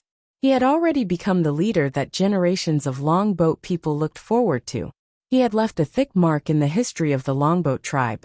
When the descendants of the longboat tribe talked about the longboat era, they would definitely mention Mu Fa, the legendary leader. He had contributed greatly to the change of the longboat. Mu Fa came over to greet Gigu, then looked at Xiao Xian. Are we really going to the royal city? Although Mu Fa had never been to the royal city, he already had some understanding of it. If the Yinjiao people were to be surrounded by the slave master's army, they would be in danger. The slave master's words could not be easily trusted. What, have you changed your mind? Xiao Xian asked. Yes, of course we're going. Mu Fa said without hesitation. When are we leaving? We can't go out to sea yet. Let's wait. Why? Are there more people coming? Xiao Xian had used a straw rope to divine that this period of time was very suitable for sailing. The longboat boats were also ready. Excluding these reasons, the most likely reason for Mu Fei's delay was that there were more people coming. Mu Fei did not deny it. A few days ago, people from the Hui tribe said they wanted to go with us. The Mang tribe and the Eight Limbs tribe also sent me letters saying they wanted to go with us. Since the longboat's headquarters moved here, the Hui tribe, Tian Shan tribe on the grasslands, as well as the Mang tribe and the Eight Limbs tribe in the central region, all had people following the longboat fleet out to sea. But why did they all come together this time? Chapter 8:12. The Yinjiao team waited for a few more days before the Hui tribe, Mang tribe, and Eight Limbs tribe arrived one after another. They were all familiar faces from these three tribes. There weren't many of them, less than 500 in total. However, all in all, the team that was going to cross the sea this time was huge. The Flaming River Valley had around 2,000 people. The Longboat tribe had almost 2,000 people, and the Hui tribe, Mang tribe, and Eight Limbs tribe had 500 people. This number didn't sound like a lot, but it was already a huge number to the people on this side of the continent. After all, most tribes didn't have as many people as this number. This time, there were more than 100 ships of various sizes that were going out to sea. This included the Flaming Horn tribe's own ships, and the 10 or so ships they bought from the Longboat tribesmen after arriving here. If all the Yinjiao ships were loaded with people, there wouldn't be much space to store goods. They had to prepare enough food and water, so they still needed to rely on the longboat. However, Xiao Xian didn't expect Mu Fei to make such a big move. He used almost 80% of the longboat tribe's ships that could sail long distances. Xiao Xian didn't believe that the longboat tribe didn't have other ideas. Thus, under Xiao Xian's questioning, Mu Fei finally told him what he was thinking. He wanted to use this opportunity to show off and make a name for himself. He wanted to let more people know that the longboat people could sail, that their fleet was big, and that they had plenty of experience. Secondly, Mu Fei wanted to use this opportunity to find bigger business opportunities. Their previous business deals were only with small cities and merchant groups, but this time, he wanted to interact with larger merchant groups. He heard that there were many famous merchant groups in the royal city, such as the Black Bear merchant group that Xiao Xian knew. The Hui tribe was just curious and wanted to join in the fun.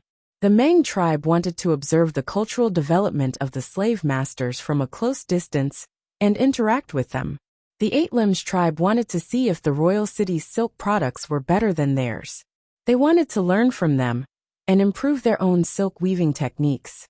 The different tribes didn't all have the same goal, but they all wanted to ride on Yinjiao's coattails. Even Mu Fei wasn't confident against the royal city, but with Yinjiao, he felt more confident. Especially with Xiao Xian, Mu Fei felt even more confident. The people they were waiting for had arrived, and the team finally set off. The route this time was different from the one Xiao Xian took to pick up the Taihe tribe. This was a route discovered by the Longboat tribe. After all, the destination was different. The last time they went to pick up the Taihe tribe, their destination was the forest, but the Longboat tribe usually went there for trade. Even if they couldn't get too close to the cities, they couldn't go too far either. After the Longboat tribe started their navigation mode, they had already opened up several routes. The route they were taking now was the most important one among the routes they had already decided on. It was also the route they sailed the most frequently. Life on the sea was undoubtedly boring. For many of the tribesmen who had no concept of sailing, this was a difficult experience, not to mention those who were seasick. Some of them were strong warriors who were good at fighting, but unfortunately, they were seasick. Fortunately, the people who came this time were carefully selected by each tribe. Even if they couldn't get used to it at first, they gradually got used to it after a while. Those who were good at swimming even had the courage to swim in the sea. The sea was different from the river. The Longboat tribe's warriors had already warned them about the things they needed to pay attention to in the sea. As long as they didn't look for trouble, there wouldn't be a big problem. Xiao Xian took Caesar with him this time.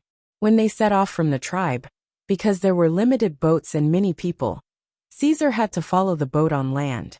Later, with the help of the longboat tribe's boats, Caesar was able to get on the boat. During the voyage, Xiaoxian learned some things from Mufe. However, the longboat tribe hadn't been to the core area of the mainland, so most of the things they learned were from others. It was hard to tell whether it was true or false.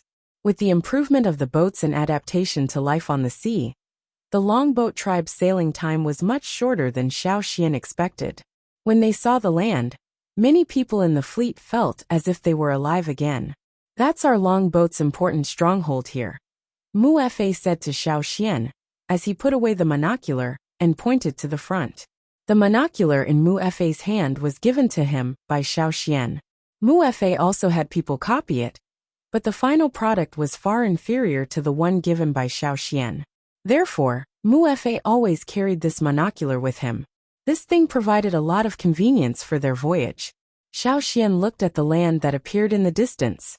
On the fleet, Mufe had already asked people to release smoke as a signal. The other side quickly responded by lighting up the smoke, indicating that everything was fine. The fleet didn't need to worry about anything else, and could directly go ashore.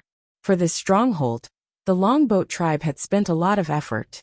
Because the two continents were getting closer, more and more people knew that there was another continent besides their own. Therefore, more and more people tried to cross the sea and go ashore. At first, everyone only knew that there was a place where the two continents were almost connected. It was undoubtedly the safest to go from there. They didn't need to worry about the weather changes at sea, and the huge sea monsters that would come out from the sea to tease the ships from time to time. However, because of the war between Rock Hill City and the Royal City, people avoided that place. There was even a long stretch of coastline nearby that was guarded by the army. Other organizations that wanted to cross the river had to find another place. As time passed, more and more sea routes were discovered. The longboat tribe was one of them. When they first arrived, they also had conflicts with the local organizations here, but they were resolved forcefully. Now there were also some sailing groups here that knew of the longboat's existence. However, after several tests, they temporarily gave up on the idea of destroying the longboat. However, they still had to be cautious. This was also the reason why Mufe asked people to release the signal after seeing the stronghold. As the land got closer and closer, the people on the ship could see the situation on the shore clearly. The longboat tribe chose this stronghold. The environment was very similar to the new headquarters on the other side. When the longboat tribe chose this place, they deliberately chose a place with similar terrain and environment to set up their base. Gradually, it developed into what it was today. After arriving, the team would rest here for 2 days before heading to the nearest city. Those who weren't used to the sea would rest on land. Those who were used to life on the ship would rest directly on the ship. Xiaoxian had already understood the surrounding terrain from Mufe. After landing, he brought people to the forest to look for food. This wasn't a dense forest where fearsome beasts lived. Fearsome beasts were rare, and there were only a few wild animals. However, at this time, they didn't need to care so much. "Xiaoxian, do you think the royal city has received your reply? Do they already know that you're coming?" Mufe asked. Thinking of the efficiency of the Chongli's people, Xiaoxian said with certainty, "If nothing unexpected happens, the royal city should already know. As for whether the smaller cities know, that's hard to say." Chapter 8:13. Mufe sat on a rock in the grass to rest. Beside him were a few longboat tribe members who had just returned from scouting. The rest of the longboat tribe and Yinjiao's team were still behind. Mufe had led his men to scout ahead. After all, they were familiar with the area and could judge the slightest movement. Their main goal was to see if the slave masters and nobles had made any moves. According to the shortest route from the landing point to the royal city, the shortest route had to be near Chaoqiu City. The longboat tribe went to Chaoqiu City the most. As one of the 6 main cities of the royal city, Chaoqiu City was the furthest from the royal city. Even if there was any news, it would be the last to receive it. If Chaoqiu City knew that Yinjiao had come from the other side of the sea, then the others would know as well. However, the scouts told Mufe that Chaoqiu City was no different from usual. This worried Mufa. If Chaoqiu City didn't receive any news, would Yanjiao's team start a fight with Chaoqiu City? Mufa frowned in thought. Suddenly he looked up, his eyes flashing. When the others saw this, they all looked over vigilantly. There were many robbers. The Longboat tribe always encountered such things when they traded. The 30 or so Longboat tribe members stared in the direction of the commotion. They had already smelled the scent of hate. The black mackerels, one of the Longboat warriors said in a low voice. He looked like he'd smelled shit. Mufa maintained his sitting position on the rock, his eyes fixed in front of him. He didn't say much. The black mackerels were a relatively young organization. They'd only been established for a few short decades. They were a group of people who were good swimmers and had good sailing skills. They were adventurous and ruthless. In the past, the people of the black mackerels only traveled between some rivers and occasionally went for a swim in the sea. However, the risks in the sea were too high, and there were no benefits to be gained. Thus, they had always focused on the rivers on the mainland. They engaged in river trade, transporting people, transporting goods, robbing, and so on. Of course, if that was all, the black mackerels would only be an insignificant character among the many similar organizations. It was not until the cataclysm that the two continents approached each other that the black mackerels seized the opportunity to rise up and participate in the voyage. They would pay a high price to send some people to the other side of the sea. Over the past 2 years, they had recruited at least 2,000 newcomers. A portion of them stayed inland to continue the river trade, while the rest seized the excellent territories on the coast. The black mackerels had also wanted to buy a ship from the longboat. In terms of building ships, the longboat people did have the advantage. Each ship was large enough for multiple voyages, while the black mackerel ships were much inferior. This was also the reason why they hadn't really set foot on the other continent yet. Their current ships could secretly transport a few people, but if they wanted to transport precious goods or engage in naval battles, then they wouldn't have much of an advantage. Unfortunately, the longboat people didn't sell their ships. No matter how the black mackerels threatened or tempted them, they just wouldn't relent. When the longboat tribe was fighting for territory, the black mackerels had joined forces with 2 other organizations to cause a lot of trouble for the longboat. Therefore, when the black mackerels were mentioned, the longboat people didn't have a pleasant expression. Soon, a team appeared in the vision of Mufa and the others. It was a team of about 200 people. They made a lot of noise and didn't try to hide their movements at all. This was also why Mufa and the others were able to detect them so quickly. Yo, I was still guessing who it was. So it's you guys. In the front of the team, the leader was wearing a gray leather coat. This was not the skin of a land animal, but the skin of a fish beast in the sea. More than half of it was shark skin, which was also the favorite skin of the black mackerels. There were also some dark red polished beads hanging around his neck. These were all ornaments polished from bones and stones that could only be found in the sea. This person's name was Sea Sand, and he was the current leader of the black mackerels. Mufa looked at the team behind Sea Sand.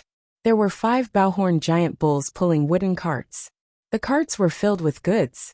Looking at the direction they came from, they must have gone to Chaoqiu City to make a deal. The movements of the 5 bowhorn giant bulls were too loud. They couldn't hide even if they wanted to. The bowhorn giant bulls were commonly used to pull carts in this area. They were bigger than the other bulls. The horns on their heads were like open bows. Their horns were bigger and longer than other bulls. They were easy to tame, and were more docile than other bulls. They just looked scary. Looking at the goods on the 5 carts, the black mackerels had a good harvest this time. No wonder they were in a good mood. Seeing that Mufa didn't respond, Sea Sand was surprised. If it was in the past, the people on the long boat would have given them a cold snort. But now, the people on the long boat didn't seem to want to talk to them. However, it didn't matter if they didn't say anything. Seeing that there weren't many people on the long boat, Sea Sand's rough face revealed a hint of cunning. He tilted his head slightly to look at the few people beside him. They exchanged glances. They could tell that the other party was also planning to teach the people on the long boat a lesson. Sea Sand's actions weren't subtle. He knew that the people on the long boat had seen it. He wanted to see their flustered and exasperated faces. But when C-Sand looked over, he realized that the people on the long boat had strange expressions. They didn't seem worried. Instead, they seemed to be mocking them. A hint of surprise flashed across C-Sand's eyes. The cunning smile on his face disappeared. The people on the long boat's reaction was very strange. To be able to become the leader of the black mackerels, and lead the entire black mackerels to rise quickly, C-Sand was quite perceptive. He made a hand gesture behind him, indicating that the people on the team shouldn't be impulsive. Why were the people on the long boat so calm in the face of their deliberate malice? Where did their confidence come from? Just as he was thinking about why, a few birds flew across the sky. Moo! 5 bowhorned bulls stomped their huge hooves and cried out anxiously. The people on the black mackerels team tensed up. Be alert! Someone's coming. The smile on C-Sand's face disappeared. He was serious. He retracted his gaze from the sky and looked at the forest behind Mu-Fa and the others. The footsteps were getting closer and closer. C-Sand's ears twitched. He could even hear the footsteps of predatory beasts. The size of the beasts shouldn't be small. Who is it? Crack, crack, crack. A series of sounds of branches breaking rapidly approached. A gray wolf's paw stepped out of the forest. The wolf's back, which was much taller than a human, easily broke the surrounding trees. The wolf's mouth was biting a bleeding deer. The warm breath from the wolf's blood-stained teeth blew out. The surroundings seemed to be contaminated by the smell of blood. The atmosphere suddenly became tense. C-Sand realized that there was a person riding on the wolf's back. After that, another 20 or so people walked out of the forest one after another. One of them was carrying a snake that was as thick as 2 people. The snake's head had already been cut off. The person carrying the snake coiled up the snake's body and tied it with rattan grass. He swung the snake around casually, as if he was swinging an ordinary rope instead of a snake. The murderous aura that came from hunting increased even more after seeing C-Sand and the others. It was different from the murderous aura of the people on the long boat. It was different. It was more like the murderous aura that came from deep in the mountains where the beasts gathered. To be able to create the black mackerels and develop it into a famous sailing organization in just 10 years, C-Sand's eyesight was quite good. It was because of this that he was afraid and puzzled. Among the people who just appeared, there were at least 10 who could pose an absolute threat to him. This was just a casual glance. If he looked more carefully, he might find more powerful people who had better. Who were these people? Where did they come from?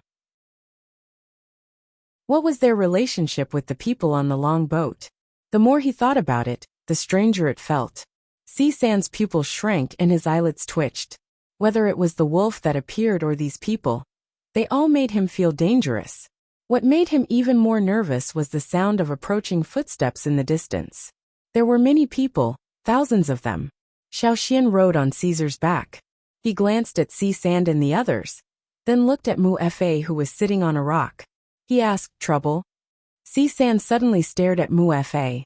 Mu-Fa silently looked at C-Sand, who was so nervous that his face was a little pale. After a few seconds he smiled and said, "No." C-Sand's face twitched. He forced a smile and said to Mu-Fa, "Since you have something to do, I won't say much." C-Sand quickly left with his people.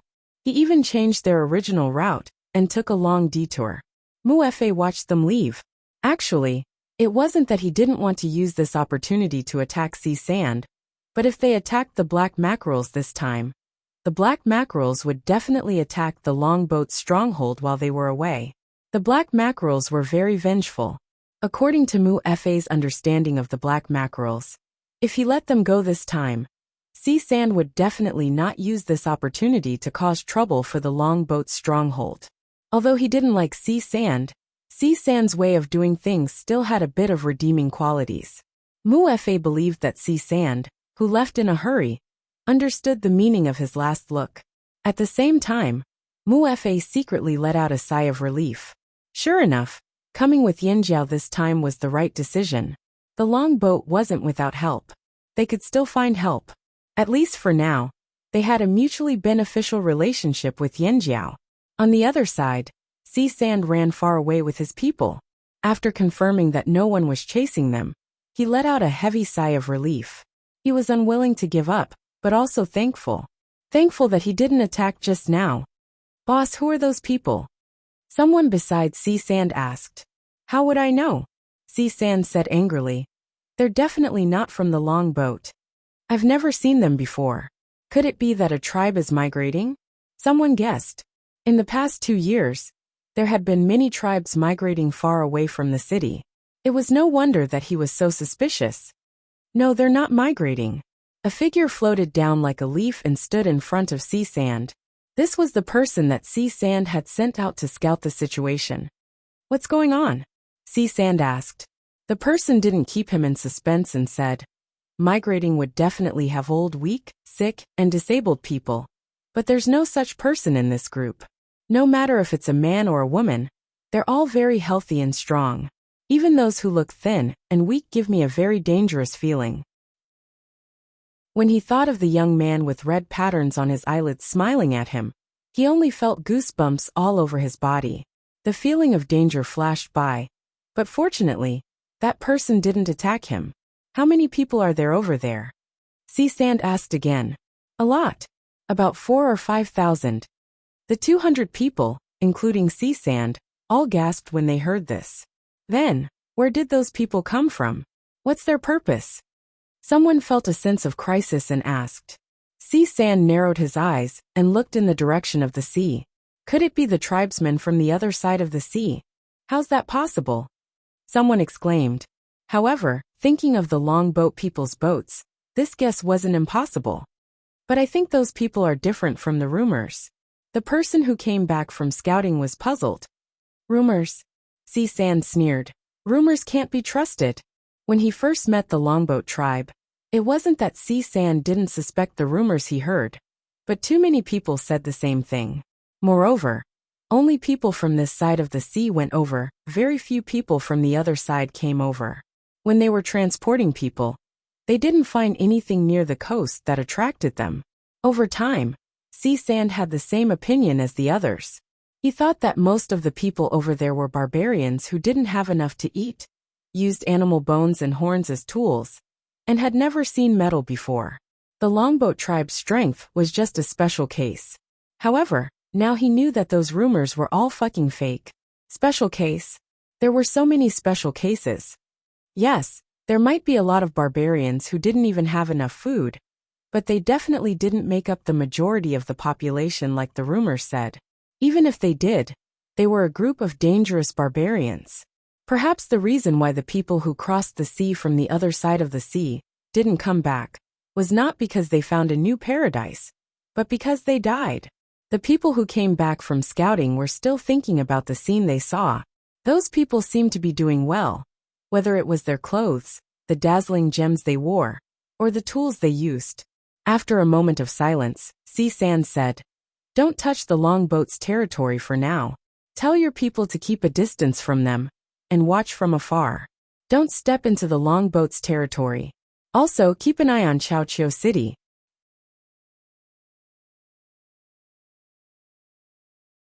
Chapter 8:14. Chaoqiao City, City Lord's residence. City Lord Chao felt his eyelids twitch early in the morning.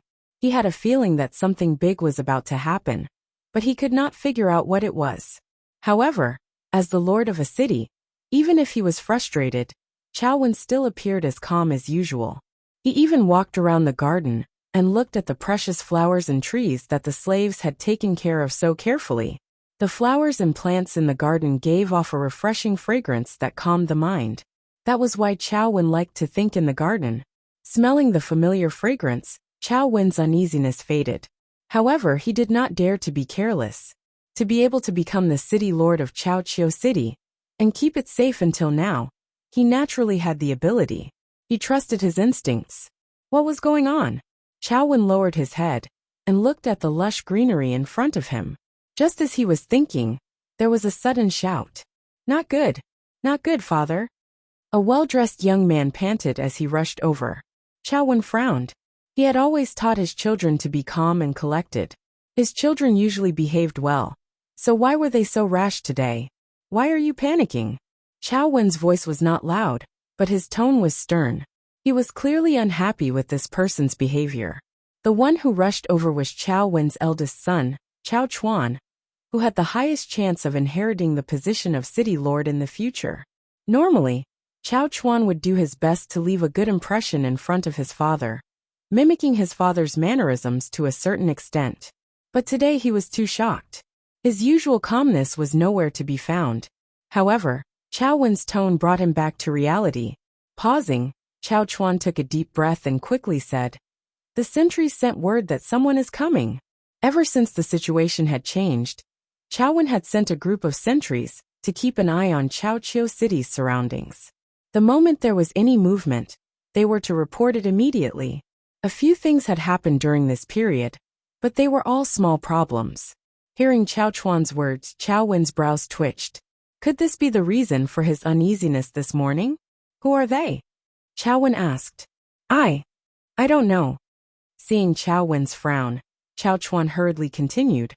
Although we don't know who they are, the sentry said that they might be from that direction. He pointed in the direction of the sea. Where are they from? Chao Kong asked curiously. Are they tribesmen like the Longboat tribe?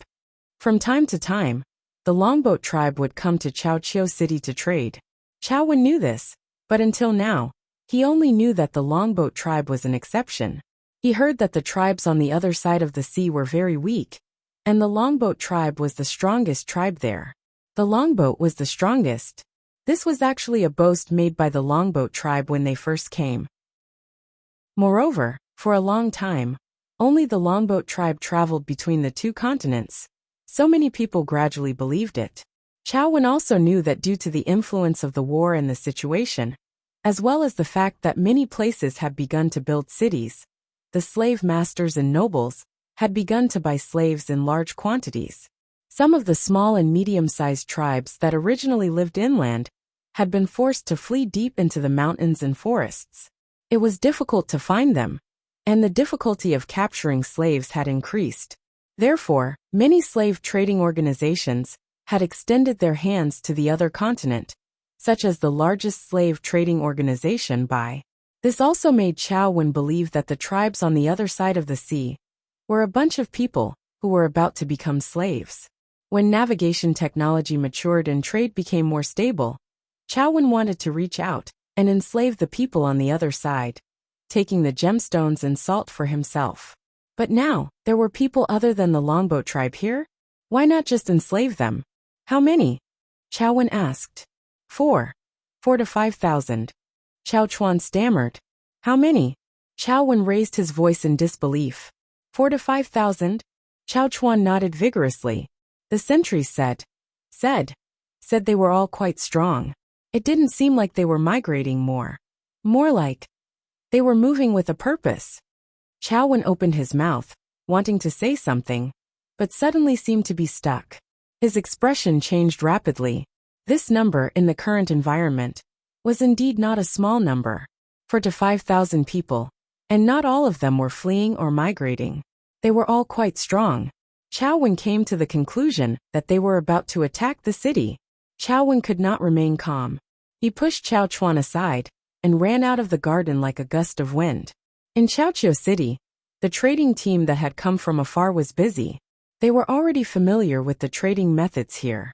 Whether it was the streets full of shops or the free trading area designated by the city lord, they could walk there with their eyes closed. They were very familiar with the daily activities and where they could hear the gossip. But something happened today. The gold-plated gates of the city lord's residence opened with a series of clanking sounds. A group of 100 cavalrymen charged out. The person in front waved his long weapon mercilessly, shouting and chasing away those in his way. Those in the city who reacted quickly retreated to the sides. What's wrong?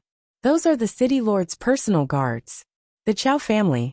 Look at the two in the middle. Is that the city lord? Among the group that came out of the city lord's mansion, there were two people who were dressed differently from the rest. They were brighter and more exquisite. They were Chao Wen and Chao Chuan. Usually, Chao Wen would take a carriage, but now that he was in a hurry, he rode a horse. They're heading towards the city gates. What's the city lord doing there in such a hurry? Looking at the group of people rushing over, anyone with a bit of foresight could tell that something was about to happen. Something was wrong. After reaching the city gates, Chao Wen climbed up the tower and looked into the distance. His heart tightened. Although he could only see a few black dots, he knew that Chao Chuan was right. There were also some suspicious figures in the air. "Close the city gates," Chao Wen shouted and ordered the archers to get ready. Those figures in the air were not ordinary birds. Rumble. The heavy city gates were closed. There was a group of people who had just arrived outside the city. Before they could enter, they were stopped outside. No matter how they shouted, begged, or bribed, the city gates would not open. The city lord was personally guarding it. Who would dare to open it? Not only the people outside the city, the people inside the city were even more confused. The groups that wanted to leave the city were all stopped. The onlookers also came closer to the city gates. If not for the Chao family blocking them, they might have already gathered in front of the city gates to see what was going on. Why are they closing the city gates in the middle of the day? Someone was unhappy. That's right, even if something happened, we have to know. It would be easier to escape if we knew. Everyone thought, this doesn't look good. Should we think of a way to leave first? Climb out. Everywhere is heavily guarded at this time. We can hide first. Don't guess blindly. Let's wait and see. However, these discontent and discussions stopped in the next moment. A wolf's howl came from afar.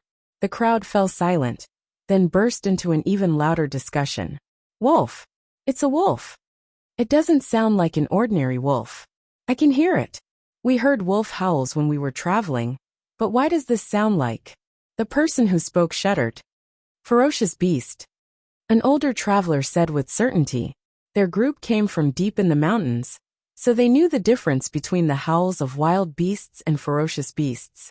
That howl could only be made by ferocious beasts. Ordinary wild beasts would not be able to make one's hair stand on end. It was as if every nerve in one's body was tense. Caw! High up in the sky, a few eagles flew past and circled above Chaoqiu City. It's too high. It's not easy to shoot, an experienced archer said. Even if they could hit it with enough force, the distance was too far. By the time the arrows reached it, the other party might have already flown away. Judging by their reaction speed, it was clear that they were not easy to hit. That is also a ferocious beast. What's going on? What the hell happened? Is someone attacking the city? The crowd had their own guesses, and their thoughts were like wild horses that had broken free of their reins, running in all directions. At this moment, Chao Wen stood on the city gate tower, his brows furrowed so tightly that they could snap tree branches. Chao Chuan had already received orders to mobilize his men. Chao Wen looked at the approaching group, trying to guess their identities and what to do next. There were 3 large flags in the approaching group. Chao Wen recognized 2 of them. One was the flag of the Longboat tribe, while the other made Chao Wen's heart ache. Yinjiao. He recognized Yinjiao's totem, because the royal city had issued an order to hunt down Yinjiao's migration team. The order had drawn Yinjiao's totem on it. Later, Chao Wen had done some research on Yinjiao. Back then, when the royal city had asked for reinforcements, Chao Wen had deliberately delayed. It was not that he wanted to help Yinjiao, but that he did not like to waste his own forces. If the royal city wanted to fight, so be it. All Chao Qiu needed to do was pretend. However, Chao Wen did not expect to see Yinjiao's totem again at this time. They really did come from the other side. Other than Yinjiao and Longboat's totem flags, the third flag was very unfamiliar. There was a strange symbol on the flag that looked like a snake. He had never seen it before, so he didn't know which tribe it belonged to. No matter what, Chao Wen only had one word in his mind. This was bad. As for the flag that Chao Wen found unfamiliar, it was not the totem flag of a tribe. It was a new flag. New did not mean that it was made of new material, but rather that it had only been made recently. Before the Yinjiao team left, all the tribes in the Flaming River Basin had received the news and rushed to the trading point. When the tribes were preparing their totem flags, Xiao Xian suggested making a flag that belonged to the Flaming River Basin Tribal Alliance. As for the totem patterns on the flag, because the Great Alliance was not an alliance of just one tribe, there were many of them, and there would be more in the future. It was impossible to use a tribe's totem on the flag. Even for the Flaming Horn tribe, using the Twin Horn totem would attract strong opposition from other tribes. When it came to totem matters, tribesmen were very stubborn and would not agree even if you killed them. That was why Xiao Xian used a familiar symbol that no one had ever seen before, a dragon. The dragon was based on the general shape of the flaming river that Xiao Xian was familiar with. The Yinjiao people did not object to Xiao Xian's decision. They also thought that Xiao Xian's suggestion was very good. The other tribes who came later also had no objections. Since the flag was based on the flaming river, of course they agreed. When Xiao Xian mentioned that he would put the totems of all the tribes of the Flaming River Alliance on the dragon flag, they couldn't wait to put their totems on it. However, time was tight, and they were very cautious about totems. They wouldn't draw a totem on a flag with symbolic meaning without any ceremony or preparation. That was why until now, there was only the dragon in the shape of the Flaming River on the Flaming River dragon flag. Chapter 8:15. The three flags represented Yinjiao, the Flaming River Alliance, and the Longboat tribe. However, there were other tribes like the Hui tribe, the Mang tribe, and the Eight Limbs tribe in the group. They didn't raise their flags not because they didn't want to, but because they couldn't. In fact, they also regretted it in their hearts. Why didn't they think of making a totem flag to carry? Making one on the spot? No, the totem flag had to be made with the best material. It had to be made by the shamans themselves. Only then could it represent their tribe. It was a pity that they were just here to join in the fun. They didn't even think about carrying the flags. Under the gusts of wind, the three totem flags fluttered in the wind, making flapping sounds. As they got closer, the people on the city gate tower could clearly see the patterns on the flag with their eyesight. The unlucky group that couldn't enter the city earlier was no longer knocking on the city gates. Seeing the large group of strangers approaching, they turned around and left. Chao Wen stared at the approaching group and listened to his subordinates discussing their strategy. One suggested to fight directly. While the other party was tired from the long journey, they would kill them without giving them any time to rest. The other suggested to negotiate first. They had to know what the other party's goal was. Perhaps they could negotiate and avoid conflict. If this was in the past, Chao Wen would have preferred the latter. He didn't like to waste his troops to start a war. However, since the other party came from the other side of the sea, and there were Yinjiao people among them, they had to be careful. Chao Wen was very annoyed as the people around him argued. He wondered why he was so unlucky to meet them. As he was thinking, Chao Wen's ears twitched, and he looked into the sky. A black figure flew across the sky towards Chao Wen. Chao Wen's face lit up as he raised an arm. The next moment the flying figure landed. It was a black bird about the size of 2 palms. When it flew, it was like a pair of elongated scissors. When it retracted its wings, it was long and thin. This was a bird used to send messages. Chao Wen couldn't wait to untie a small bamboo tube from the bird's leg. He poured out a thin piece of cloth. The cloth was made from a ferocious beast's silk and didn't wear out easily. When he saw the cloth, Chao Wen was sure that it was from the royal city. Looking at the words on the cloth, Chao Xiang's tense face gradually relaxed. "Father, is it a letter from the royal city?" Chao Chuan, who had already mobilized his troops, ran up the city gate tower, sweating profusely. "Yes," Chao Wen replied absent-mindedly. Then he carefully read the strip of cloth again. He let out a long sigh and said, "Open the city gates." Ah! Chao Chuan, who was waiting for orders, was stunned. He thought that they were going to start a war. Why did they open the city gates?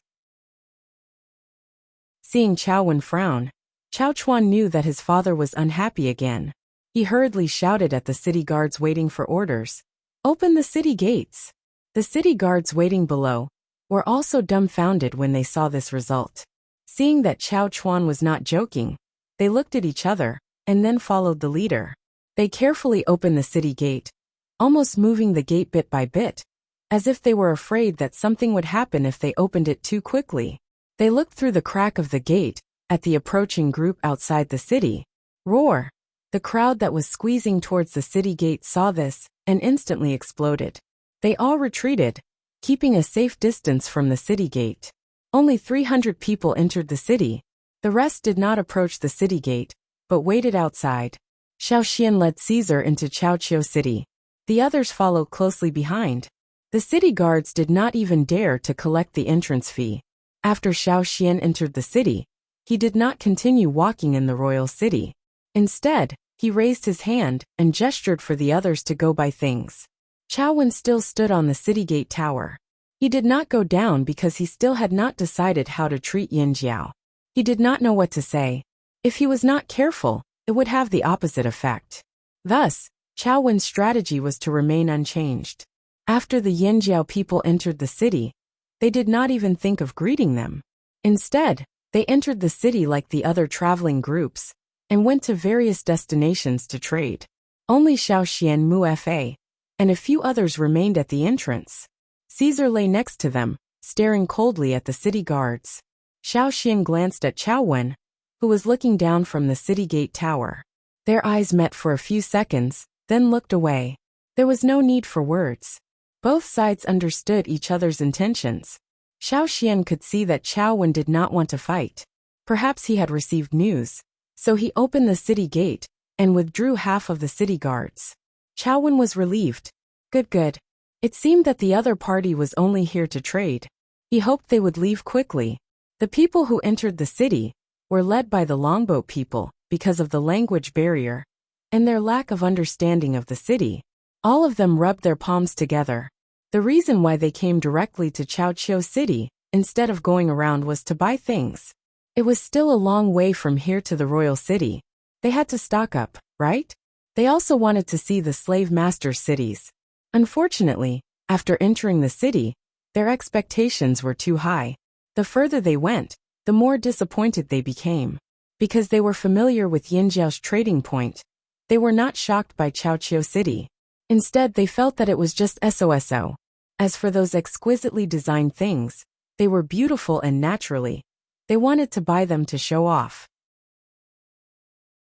However, they were too expensive and not affordable. It was also troublesome to carry them around. The people who came with them had been to the trading point many times.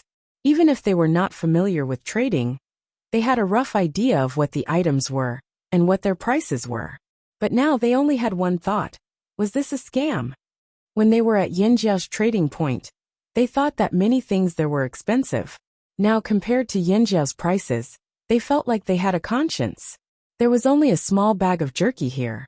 Why was it so expensive? However, they had no choice but to come to this foreign place.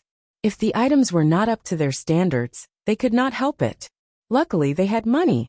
The cities under the control of the 6 great aristocratic families had a unified currency. However, most of the time, they still bartered for convenience. Before they came, the tribesmen had already learned about the prices of various gems and gems from the longboat. They were not afraid of being scammed. Plus, with the longboat people following them, even if they did not know, the longboat people could remind them.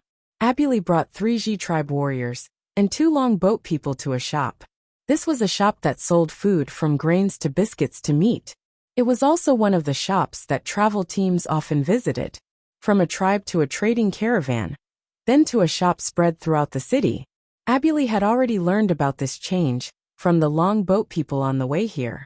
That was why after a few curious glances, he did not look at the people inside anymore. Instead, he focused on the goods in the shop. Someone was moving boxes in the shop. When the person heard someone coming, he put down the box. Before he could straighten his body, he saw 3 pairs of large feet standing at the entrance of the shop. Although it was strange to see such large feet, it was not scary. Different tribes had different styles, so he got used to seeing all kinds of people. What surprised him was that these 3 pairs of feet had rough toes and wounds just like beggars. The people in the shop thought that they were beggars who could not find a place to stay, and could not even be slaves. They were about to chase them away when they looked up. The people in the shop froze as they looked at the dazzling jewels around Abuli's neck. The sparkling and translucent crystals reflected part of the Yangguang's light, while the other part refracted the rainbow-colored light. It was very dazzling. Each of them was as thick as a child's arm, The people in the shop closed their eyes and opened them again. It was not an illusion. You guys. The words he wanted to say were stuck in his throat because he was too shocked. His eyes were wide open.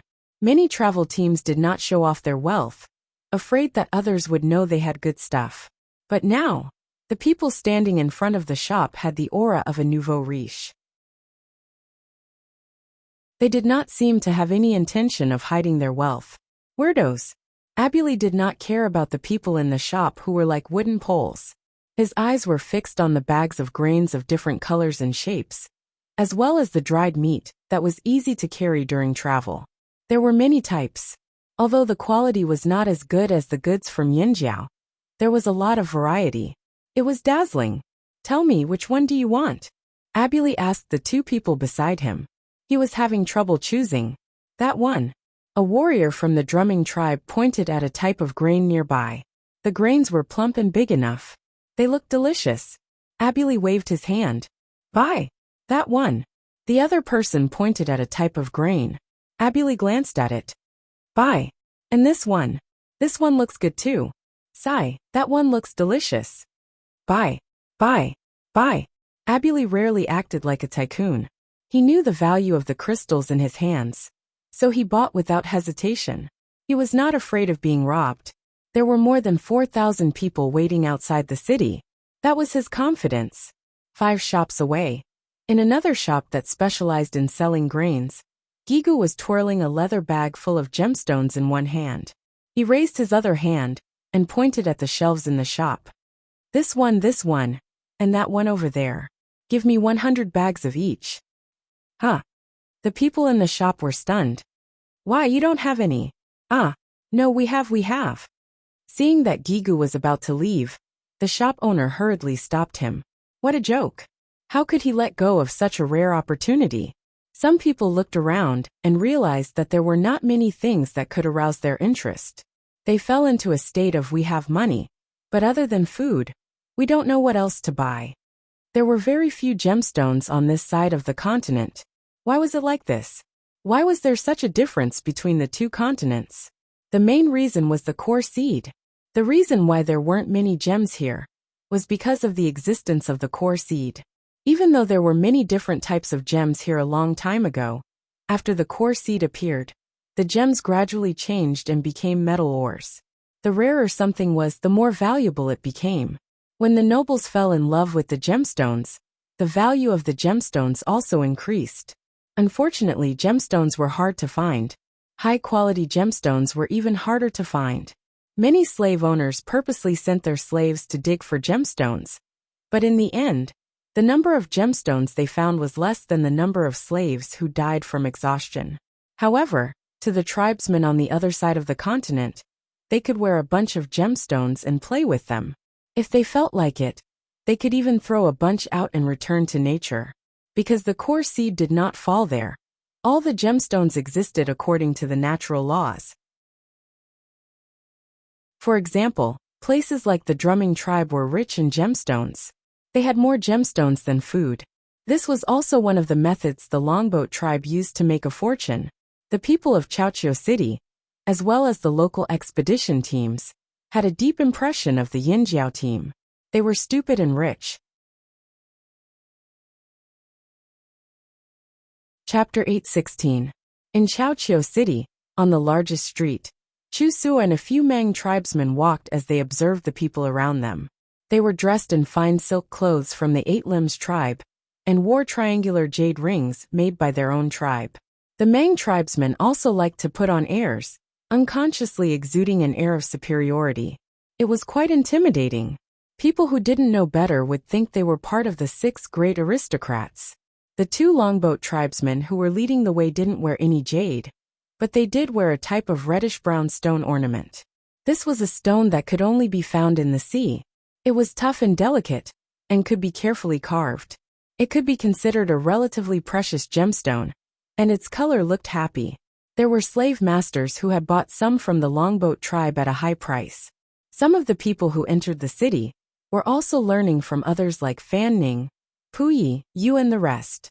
They were learning how to be better profiteers. In a shop selling gold wares, the Water Tiger tribe's chief, Chuli, the drumming tribe's chief, Sidu and the rest were in the shop. They had wanted to buy some gold wares as they had heard that there were many cheap and exquisite wares here. That was why they had asked the longboat tribesmen to bring them here. Unfortunately, they were disappointed when they scanned the shop. Naturally, the first thing they looked at was the weapons. However, after the flaming horns got used to the weapons made by Gong Jiarun and the others, they were no longer interested in the weapons in the shop. They could already tell the quality of metal wares, and knew that some of them looked good, but were actually useless. They were already carrying the new bronze wares they got from the Flaming Horns tribe. After this comparison, they gave up on the idea of buying weapons. They then looked at other gold wares, such as wine jugs, cups, cauldrons, and so on. Look, these lines, these patterns, these animal shapes. The shopkeeper held up a golden bowl with animal patterns, and was about to brag to Chuli and the rest when he suddenly paused. Chuli took out a palm-sized tiger pattern gold plate. Chuli had asked the Yinjiao tribesmen to make this for him. On one side was the Water Tiger tribe's tiger pattern totem. The other side was engraved with the words Water Tiger. There was also a circle of rippling patterns around the plate. The people in the shop stared at the gold plate in Chuli's hand. With their eyesight, they could tell that this was the work of a master craftsman. Other than a few treasures in their shop, the rest could not compare to this one in terms of craftsmanship. Craftsmen's work were hard to get. In terms of craftsmanship, if the Gongjia family claimed to be second, no one would dare claim to be first. This was the difference in skills. However, most of the Gongjia family's craftsmen's creations ended up in the hands of the aristocrats. Very little was sold. The shop owner wanted to raise the price, but when he saw the item in the other party's hand, he suppressed the thought that had just appeared. They were on a completely different level. Now that someone was trying to trick you into buying a substandard product, would you take the bait? A person who had become a leader would not be so stupid. So this man was not ignorant, he had high standards. Now the shopkeeper was honest. Some people were gullible, some were not. Now they understood that these people belonged to the latter group. Who could produce a craftsman's work so casually?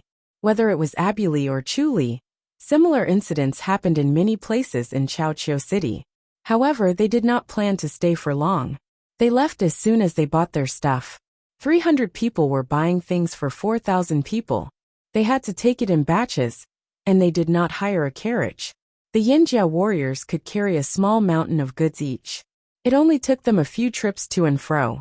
The travelers who came and went kept their eyes on these strangers who had just entered the city. These people gave them a sense of danger. As a result, the locals did not come forward to ask about them. They were too cautious and did not dare to speak rashly. They could only observe them closely. Towards unfamiliar and dangerous people, they were always cautious. Chaoqiu City was on high alert. The 300 people who entered the city only took a stroll around the streets and then left with their goods. According to the usual practice, the guards at the city gates would selectively inspect the goods of some teams, leaving the city to prevent smuggling. And the city guards also used this as one of the ways to earn extra money. The traveling teams that came and went, the small and medium-sized teams were angry, but did not dare to say anything. But today, no matter how these 300 people entered or left the city guards did not dare to say anything. They were best at looking at people's dishes, and could see the situation clearly. At this time, they did not dare to say anything. Didn't they see the city lord standing on the city gate tower? Before Xiao Xian left, Chao Wen called out to him, and threw him a piece of cloth about the size of a finger. The king gave this to you. Xiao Xian was surprised. Then he understood. The Yi family must have been involved to be able to predict their location so accurately. Write a letter, and have Chao Wen deliver it. When the last Yinjiao man carried a small mountain of goods, and walked briskly out of the city, all of Chaoqiu City heaved a sigh of relief. They did not fight. Chao Wen took a few deep breaths without anyone noticing. Chaoqiu City was the furthest from the royal city. As one of the 6 major tribes, the Chao family of the Chaoqiu tribe did not care much about other matters.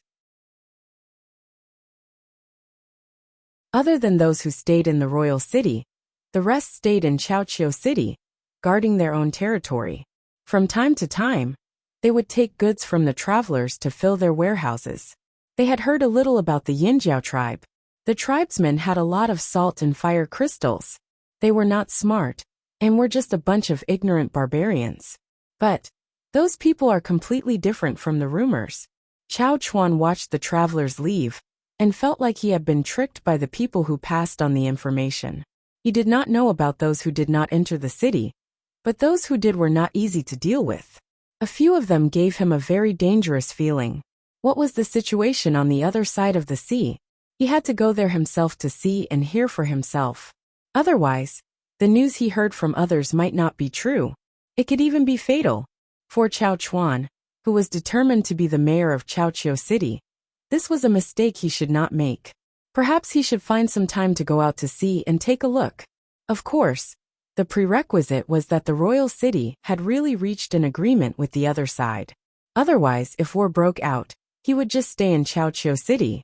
Chao Chuan thought to himself. Xiao Xian did not care about what the people of Chaoqiu City said about them. He used his memory to determine the location of the royal city, and led the team there. The team would rather rest in the wilderness than in a slave master's city. Compared to Chaoqiu City, the wilderness was safer. Although they had to be on guard against robbers at all times, they dealt with 3 groups of robbers at night. Revealing their wealth in Chaoqiu City still attracted many people to take risks. The Yinjiao people never showed mercy to robbers. The next day, after dealing with another group of robbers, the team encountered a group of special people. Slave masters? Mu Fa looked at the people walking towards them. There were close to 500 people in front of them. More than 300 of them were slaves. They were chained up with special ropes and guarded by slave masters. The people Xiao Xian and the others were looking for were not among them. Most of these slaves were probably local people. The slave masters that Mu Fa mentioned were not aristocratic slave masters, but an organization that made a living by selling slaves. Judging from the direction they were heading, they were probably bringing slaves to Chaoqiu City to sell. Xiao Xian and the others had seen that the slave market was empty in Chaoqiu City. It seemed that the people selling slaves had not arrived yet. That's Qi. Mu Fa saw a very obvious symbol on the carriage pulled by the first 10 slaves. It was the symbol of the word Bai. Qi. When they heard that it was Qi, the tribes who had lost their slaves looked at them with strange expressions. They wanted to rush over and kill all the slave masters. However, the letter from the royal city said that the various cities had been notified of Yinjiao's arrival, and that they would not attack them. It also emphasized that if Xiao Xian and the others encountered Qi's people along the way, as long as the slaves were not from the Flaming River Alliance, they hoped that Xiao Xian and the others would not attack them. Otherwise, it might endanger the lives of the people who were taken away. The people in Qi were not good-tempered. The slave masters who were driving the slaves were also curious about Xiao Xian's group. At the same time, they were also on guard. They did not know the purpose of Xiao Xian's group. They only recognized the flags of the Yinjiao and the Longboat tribe. This was something that they had discussed in private, when discussing which tribe's slaves were more valuable. The Yinjiao people were strong and strong slaves sold well. As for the Longboat people, they had excellent shipbuilding skills, and could be sold for a high price as skilled workers. However, the current situation told them that no matter how much they wanted to turn these tribesmen into slaves, they could not show it on their faces. Otherwise, they would not be able to leave in one piece. It was not without reason that Qi could become the largest slave trading organization on the continent. Their members knew how to judge the situation, and when it was time to be scared, they had to be scared. Facing those hateful eyes, the slave master sitting in the lead car looked calm and asked a routine question. "Do you want slaves?" "Newly arrived slaves." "Yes," Xiao Xian said. Hearing Xiao Xian's answer, not only the slave master leader, but also the people on his side were surprised. Xiao Xian actually wanted to buy slaves. The other party's leader was also a veteran, so he reacted quickly. After being stunned at Xiao Xian's words, he quickly regained his senses and smiled. "You can choose whichever you like. The price is negotiable." Xiao Xian walked over and pointed to a thin figure among the slaves. "Him." The slave master leader raised his eyebrows and looked carefully at the slave that Xiao Xian had picked. Are you sure? I'm sure, he said as he lifted his foot and walked over. Why? The slave master leader asked. I don't like him, Xiao Xian said. The slave that Xiao Xian pointed at suddenly raised his head. Like the other slaves, he had a half-dead, lifeless old face. But in his heart he was cursing. You can even recognize me.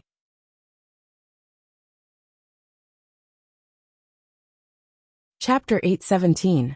The slave master leader didn't immediately agree to Xiao Xian's request. Instead, he carefully studied the short, thin, sickly, and weak old slave. He really couldn't find anything special about this slave. As the largest slave organization, the slave masters in the organization all had a pair of good eyes.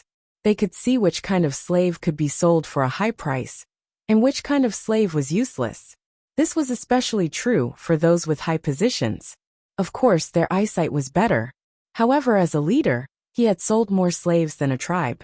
Yet, he couldn't see anything special about this slave in front of him. There were so many slaves being escorted this time, and more than half of them were healthy and fit to be coolies. Why did this Flaming Horn tribe member choose an old slave who didn't look special? Do you know him? The slave master leader asked. An old acquaintance. Xiao Xian didn't deny it. The slave master leader looked suspiciously at Xiao Xian, and then at the slave. Indeed, many people bought people they knew, but it didn't feel right when it came to a Yinjiao. Even if they did know each other, this old acquaintance was definitely not a friendly relationship. Enemy? No matter how much he thought about it, he still couldn't figure out the strangeness of it. However, the leader still agreed. They were professional slave traders among the slave owners. Buying and selling slaves was their primary task. Since someone wanted to buy slaves, he would sell them. However, the price was a little higher. Mu Fa walked over and haggled with the other side. He had been to Chaoqiu City many times and knew the slave trade well. He knew very well what kind of slaves were worth. In the end, Xiao Xian bought the slave with a water moon stone that wasn't very bright. After the deal was done, the slave master leader took off a palm-sized, animal fang-shaped metal object from his neck. This object was called qi, and it was a tool used to untie knots. When there were no metal locks, knots were simple, convenient, and low-cost locks. Even after wooden and stone locks appeared, knots were still the mainstream. Sometimes, for the sake of the safety of property, knots would be made into complicated, dead knots. Some knots could produce the effect of 9 rings. Without the help of tools, it would take at least half a day to untie them. However, with a tool like the pyrolite, it could be untied in 2 breaths of time. If the knot was the earliest lock, then pi was the earliest key. In the past, slave owners would always carry the U with them. At the same time, it was to tell others that they had slaves. Sometimes a person would wear several types of buttocks at the same time, just like the buttocks worn by the slave owners who were escorting the slaves. Some were short and thick, some were slender, some were straight, some were more curved, some were simple, some were more complex, and there were even many hollow patterns. Xiao Xian was quite familiar with knots, so he could tell at a glance that there were nearly 100 knots on the ropes that bound the slaves in front of him. Xiao Xian had never seen more than half of the knots before. Although some of the knots looked simple, Xiao Xian knew that they were not easy to untie. It was truly amazing. Different shapes are used to untie different types of knots. Wearing too many buttocks would naturally give people the impression that I have more slaves, so I need more buttocks. Slaves were also a kind of wealth. This behavior of the slave owners was also a display of wealth. As the craftsman's imagination ran wild, new ideas appeared one after another. Some more complex and sturdy locks were born, but they were difficult to make, expensive and very expensive.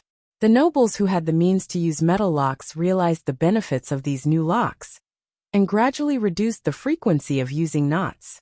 The more gorgeous metal locks, in addition to being useful, could also be used to decorate the facade, showing the nobility of the slave owners, and were very popular among the nobles. With sturdy locks as a substitute, the knots in daily life no longer needed to be tied. Thus, the buttocks used to untie the ropes were gradually used less, but they did not disappear. Nowadays, the pyrolite continued to be passed down, but its function continued to fade, and it was developed in the direction of accessories. The nobles continued their habit of showing off, wearing the pyrolite to show their noble status as slave owners. Since the pyrolite was no longer used to untie the ropes, it did not need to be so sturdy and durable. The pyrolite made of beautiful gems was a good accessory, and it was more impressive. Some female slave owners would also use it to fix their hair as hair accessories. The pyrolite's production leaned more towards the gorgeous appearance, and not the functional practicality. Therefore, many slave owners still had the tradition of wearing the pyrolite, but the people who wore the pyrolite might not really use it to untie the ropes. However, there was a special group among the slave owners. The people of the pyrolite organization had always been fond of the pyrolite. The pyrolite they wore was still used to untie the ropes. When escorting slaves, they mostly used the ropes, and the ropes were also specially treated to be more sturdy. The people of the pyrolite were good at making knots. If they did not use tools, it would be very difficult to untie the ropes. Of course, if they used a hard and sharp weapon to cut the ropes, they would naturally be able to cut the ropes. However, who would risk offending the pyrolite organization by snatching their slaves? Most of the slaves who tried their best to break the ropes and escape would still be found by the pyrolite organization through various means and punished in a more cruel way. Some of them were sold as food to the cannibal tribes after being squeezed dry of their labor. Very few slaves who fell into the hands of the pyrolite could escape safely. The leader of the slave owners used a machete-like pyrolite to untie a knot that was connected to the slave team. He held the untied rope and handed it to Xiaoxian. The other end of the rope was tied to the old slave. This slave is yours. The other slave owners who were escorting the slaves were full of joy when they saw that the deal had been made. They felt that this deal was worth it. They had made a lot of money. Water moonstones were rare here. They could also be used for illumination, and were more valuable than ordinary gems. An old slave who did not have much labor in exchange for such a gem was not bad. However, the leader of the slave owners did not have much joy on his face. Instead, he became more and more puzzled. He did not regret making this deal. Whether it was a loss or a gain, he would admit it himself. However, there was still a strange feeling in his heart. When he left, he looked back at the old slave with a crooked back several times. Unfortunately, he still could not see anything. When the slave team left and went far away and could not be seen, Xiaoxian looked at the old slave, who was standing there with his head down. Still pretending? Do you think I don't know who you are? The others were even more curious by Xiaoxian's words. They looked left and right. They had never seen this person before. I don't know, what are you talking about? The old slave's hoarse voice trembled as he spoke in a native dialect. Even the Longboat tribe who came here had already learned the local dialect, but they were not as good as him. Gigu and the others were even more puzzled. Who is this? Could it be that Xiaoxian knew him when he came here? They had been on the other side all this time, so they definitely did not know this person. While thinking, Gigu heard Xiaoxian say, "Stop pretending, Robber 7. Robber 7. Thousands of pairs of knife-like eyes swept over. The Yinjiao people's view of robbers was as disgusting as feces. Ever since they knew that robbers came here, the Yinjiao people were excited and gloating. Now they actually saw robbers again. What an old acquaintance. Years ago, Robber 7 went to Yinjiao's farm to steal cabbages and was caught. Xiaoxian beat him down. Later, this person teamed up with other robbers to steal the green-faced fanged beast, but was chased by Xiaoxian. In the end, he could only whistle for reinforcements while being demoted. Now they met again. Knowing that he could not hide, Robber 7's face contorted. Previously, when he was in the group escorting the slaves, he thought that he was a genius. Once he got into Chaoqiu City, he would find a chance to escape and piss off the Bai people. La la la la, the victory song of the robbers, kept repeating in his heart. Robber 7 was very pleased with himself. However, before he even got to Chaoqiu City, he met Xiaoxian, his nemesis.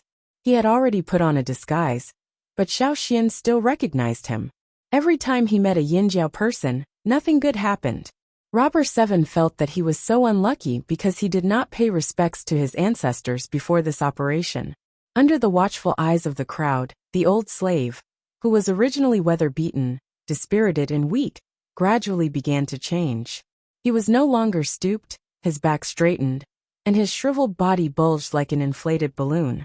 There was also a burst of creaking sounds of bones dislocating. Gigu and the others looked at the slave with surprise, confusion and then anger. At the same time they all thought, "Fuck, it really is him." Robber 7.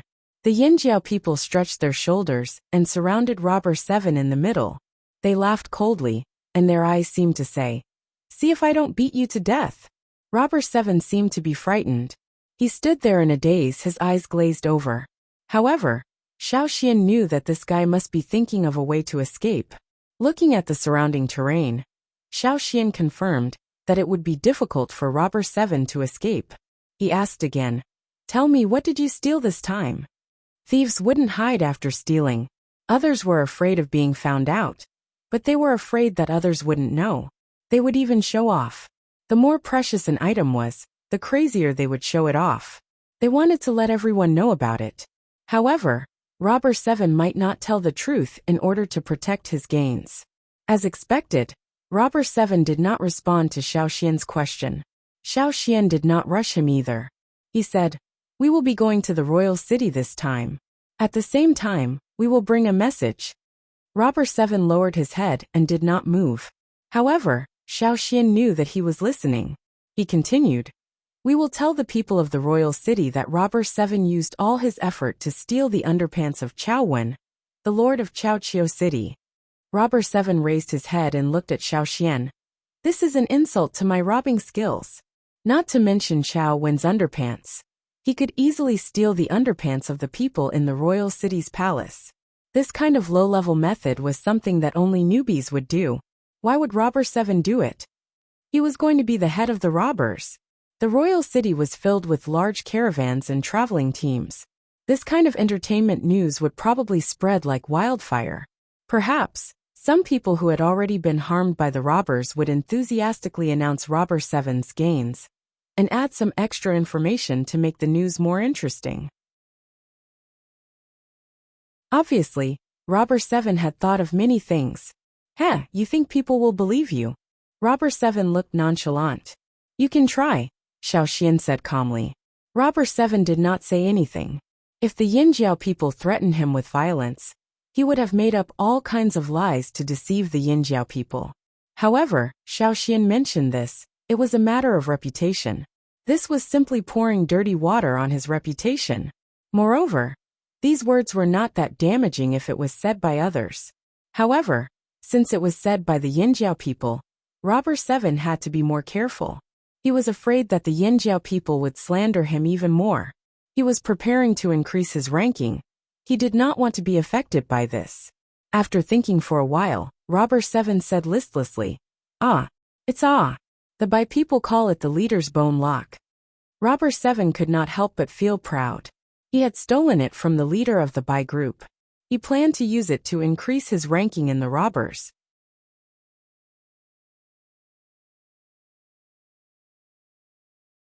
Chapter 8:18. A long time ago, when productivity was low, the tribesmen didn't have so many skills. The key they used was made of bones, stones, and straw ropes. They were called bone locks and stone locks. Today, some people still use these names, such as the members of the Bai organization. Chief's bone lock. The crowd did not know much about this, but they could guess that it was something similar to the chi. Moreover, it was quite special, which could be seen from the word leader in its name. "Yes," Robber 7 said proudly. "That's the symbol and proof of identity of every leader of Bai. When the new leader takes over, the old leader will hand it over to the new leader. Rumor has it that it was made from the hardest bones of a beast that no longer exists." In addition to the tools they used to untie knots, the slave masters of the Black Panther organization also had a symbol of status, similar to an identity token. Within the organization, the pendants owned by people of high rank were more complex in construction, but the complexity was not the kind of complexity that aristocrats used for ornaments, but the complexity of practicality. When making a knot, the pie could be used to make a more difficult knot to untie. When untying a knot, The pie could be used to untie the knot faster. What Robber 7 stole was the item that symbolized the leader's identity. It could be considered as a significant. Without it, there would be one less step in the transition between the old and the new in the organization. Although it was not as serious as the heirloom seal, no one would be willing to become a leader without the heirloom seal. They would always feel that something was missing, and they would not have the confidence to do so. No one would be able to tolerate it being stolen. Did you really steal the chief's bone lock from Bai? The others asked suspiciously. Of course, I stole it from the leader of Bai C.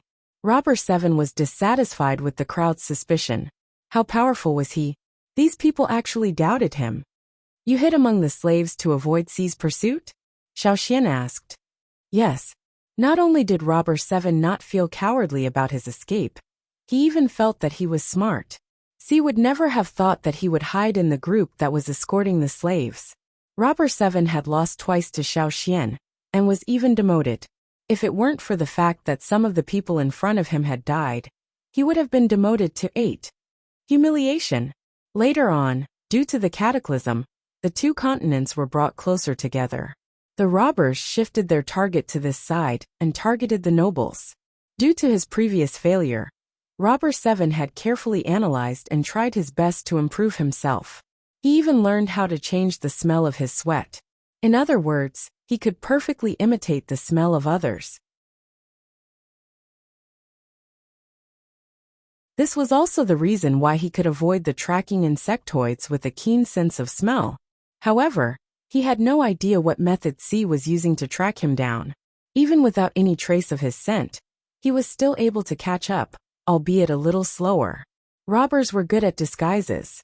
When Robber 7 was escaping from C's pursuit, he decided to sneak into the group of slaves. That way, he managed to evade a few waves of C's men.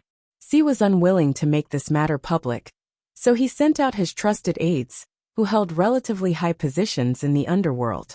Even the leader of this troop had to bow and scrape at the sight of them. Unfortunately, it was not without reason that it was dark under the light. Every time he saw a wave of people pass by, Robber 7 would feel proud of himself, thinking that he was a genius. One night, the old slave passed away due to illness. Robber 7 found an opportunity to spread the poison on the other slaves nearby. Then, without anyone noticing, he moved the old slave's corpse away and disguised himself as the old slave. According to Robber 7's plan, he planned to escape after sneaking into Chaoqiu City and hide in a sea of people. The more crowded a place was, the more advantageous it would be for him. However, he didn't expect to fall into the hands of Yinjiao again. Robber 7 still couldn't believe that he had fooled the people in the palace. The leader of the number 1 slave trading organization Bai. Those experienced slave masters couldn't see anything special about him. And yet he had fallen into the hands of the same person 3 times. He decided that he would run away the next time he saw Xiao Xian. He couldn't count on any luck. Robber 7 chose to tell the truth, because he hoped that Yinjiao would spread the word of his glorious deeds. Secondly, he had already thought of a way to escape. First, he would lead the Yinjiao out to search, then find a chance to slip away. Where's the item? Gigu asked. Where's the leader's bone lock? Here it comes. Robber 7 was about to answer when Xiao Xian said, Don't listen to his nonsense. Get a few men and strip him. Robber 7 was speechless. Wait a minute. Shouldn't he have told the Yinjiao that the item was hidden somewhere? Then the Yinjiao would let him lead the way. Then he would lead the Yinjiao to search for it, and finally find a chance to escape? But now things were going the wrong way. Robber 7 was restrained by the men around him. Even if he had 3 heads and 6 arms, he wouldn't be able to escape. Robber 7 was about to argue when Xiao Xian came over with a knife. The reflection of the knife's blade reflected Yang Guang's piercing cold light, scaring Robber 7. Wait! You can't kill me! Robber 7's mind raced as he shouted. Then you can do it yourself. Take out the item hidden in your abdomen, Xiao Xian said. Robber 7's mind was full of wicked ideas, but he couldn't think of a way out. Xiao Xian's words left him speechless. What? Robber 7 stuttered. Xiao Xian pointed the tip of his knife at Robber 7's abdomen. Take out the item here. Are you going to hide it and lay an egg? Robber 7 gritted his teeth. How did you know? The men around him were confused, but they quickly reacted. Robber 7 was hiding something. The men around him looked at Robber 7's abdomen. Knowing that he couldn't avoid it, Robber 7 didn't have the mood to chat anymore. His expression was gloomy as he moved his arm. Let go, I'll do it myself. The man holding Robber 7 let go. Robber 7 moved his finger, and a piece of bone the size of a fingernail appeared in his hand. The edge of the bone was sharp. The man who held Robber 7 felt a chill run down his spine. If Robber 7 really went all out, he would be the first to die.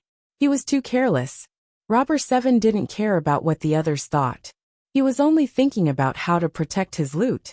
Robber 7 used the small piece of bone to draw a line the length of a finger on his abdomen. It was so shallow that the men thought it wouldn't even break his skin. However, they realized that the shallow cut was getting bigger and bigger. Robber 7 used his finger to pull out a piece of skin that looked similar to human skin. Camouflage. In order to increase the success rate of every attack, the robbers had mastered more and more camouflage techniques. Now they didn't just rely on physical changes, they also relied on external aids. When the fake skin was revealed, there was a dent in Robber 7's abdomen. In the dent was a palm-sized object that looked like a beast's tooth. Could this be the chief's bone lock? Gigu guessed. For Robber 7 to be so protective of it, it must be something extraordinary. Furthermore, Robber 7 had said that he stole the chief's bone lock from C, the leader of the Bai organization. The possibility of it being the chief's bone lock was high. So that's where he hid it. No wonder he kept bending over. Wasn't he afraid of getting hurt? Ao asked. Even if the claw wasn't as sharp as a blade, it still had a curved point. It wasn't safe to wrap it up in something. If the organs in the abdomen were to get hurt because of the hidden object, it would be dangerous. After all, there weren't always witches out there to save him. Robber 7 pursed his lips and remained silent. In the eyes of others, Robber 7 had gone all out to hide the object. However, Xiao Xian could see through his special vision that the body structure of a robber was different from others. When Robber 7 hid the object, his abdomen had 4 more pieces of bone than others to protect his organs. Robber 7 had considered many factors before he dared to steal the object. People who couldn't think of robbers in a normal way had their body structure designed to be better camouflaged. At the same time, they could protect themselves. Even if their bones were dislocated, their muscles were compressed, and their organs moved, it wouldn't affect them at all. Many organizations here were formed by people of different backgrounds. However, the robbers had a common ancestor. Due to their bloodline, they were born with the advantage of camouflage. However, there were also differences between different individuals. Just like Robber 11 and Robber 12 that Xiao Xian had seen before, they were slightly inferior to Robber 7. Robber 7's body structure was better than Robber 7's. In the future, Robber 7 might really become one of the top 3 robbers. Moving his gaze away from Robber 7, Xiao Xian took the chief's bone lock from Robber 7's hands. Robber 7 couldn't bear to let go, and gripped the chief's bone lock with a pained expression. The chief's bone lock was similar to the claw worn by other slave owners. Its general shape didn't look too different, but there were more hollowed-out patterns and a few more curved arcs at the edges. The sharp end still retained the shape of a beast's tooth, while the blunt end was carved into the shape of a beast's head. When he met the pair of clearly vaguely carved beast eyes, he could clearly feel the pressure coming from the bone lock. Even if that life form had already died and this bone had been artificially carved, anyone who saw it would still be able to feel the ancient and majestic aura at first glance. The reason Xiao Xian could recognize Robber 7 at first glance was because of this chief's bone lock. In his special vision, this thing was very bright, and the skeletons of the slaves and slave owners paled in comparison. It was like the only star in the hazy night sky. Xiao Xian couldn't ignore it even if he wanted to. Of course, when he saw this thing on the body of an old slave, who looked like he was about to die, it was puzzling. In fact, Robber 7's disguise had improved a lot compared to before. At first glance, even Xiao Xian couldn't recognize him from the crowd. However, with this chief's bone lock, Xiao Xian took a closer look and found some clues. Ever since he came out of the strange spiritual world of the Yi family, Xiao Xian noticed that he could see the different fire seeds fused in different people. Everyone's fire seeds were different, just like fingerprints. No matter how well Robber 7 hid, Xiao Xian could still recognize him after he took a closer look. Gigu and the others were curious about how Robber 7 managed to steal the chief's bone lock from C. However, Robber 7 would never answer such questions that involved technology. Xian, what do you plan to do with this thing? Gigu asked after he took the chief's bone lock from Xiao Xian and studied it. Take it. When the time comes, we'll negotiate with C. If they can't come up with something satisfactory, they can forget about getting it back, Xiao Xian said. Gigu nodded. He had the same idea. The chief's bone lock was indeed a good item. Its hardness was so strong that even new bronze might not be able to leave any obvious marks on its surface. Moreover, the greatest use of this item was to tie and untie knots. However, to C it was much more important.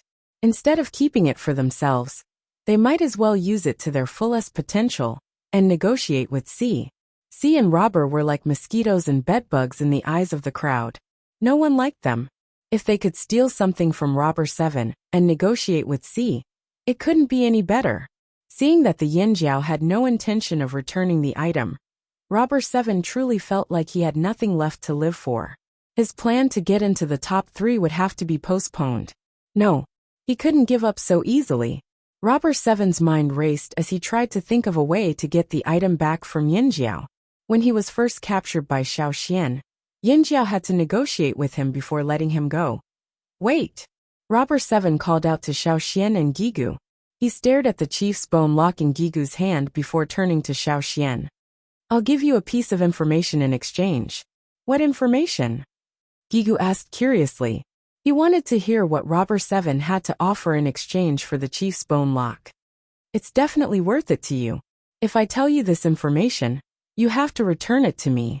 It's useless for you to keep it anyway. It might even cause trouble, Robber 7 said. You first. Xiao Xian looked at Robber 7. No, you have to agree first. I'll tell you later. Then forget it. Wait. What's the rush? Robber 7 spoke urgently as he spoke to Xiao Xian. He was afraid that Xiao Xian would leave if he was too slow. I know you're here for the lost tribesmen. I can give you an important piece of information about Pyrolite in exchange. It might help you negotiate with Pyrolite in Royal City. Pyrolite in Royal City? Xiao Xian and Gigu keenly noticed the hidden meaning in Robber 7's words. How did you know about such important information? Gigu asked. Robber 7 said confidently with an unconcealable smugness. I overheard it when I was stealing. Robber 7's outlook on life was that stealing wasn't wrong, it was glorious. Gigu fell silent. He glanced at Xiao Xian and saw Xiao Xian nod. He waved his hand and signaled the others to leave, leaving only Gigu, Xiao Xian and Ao.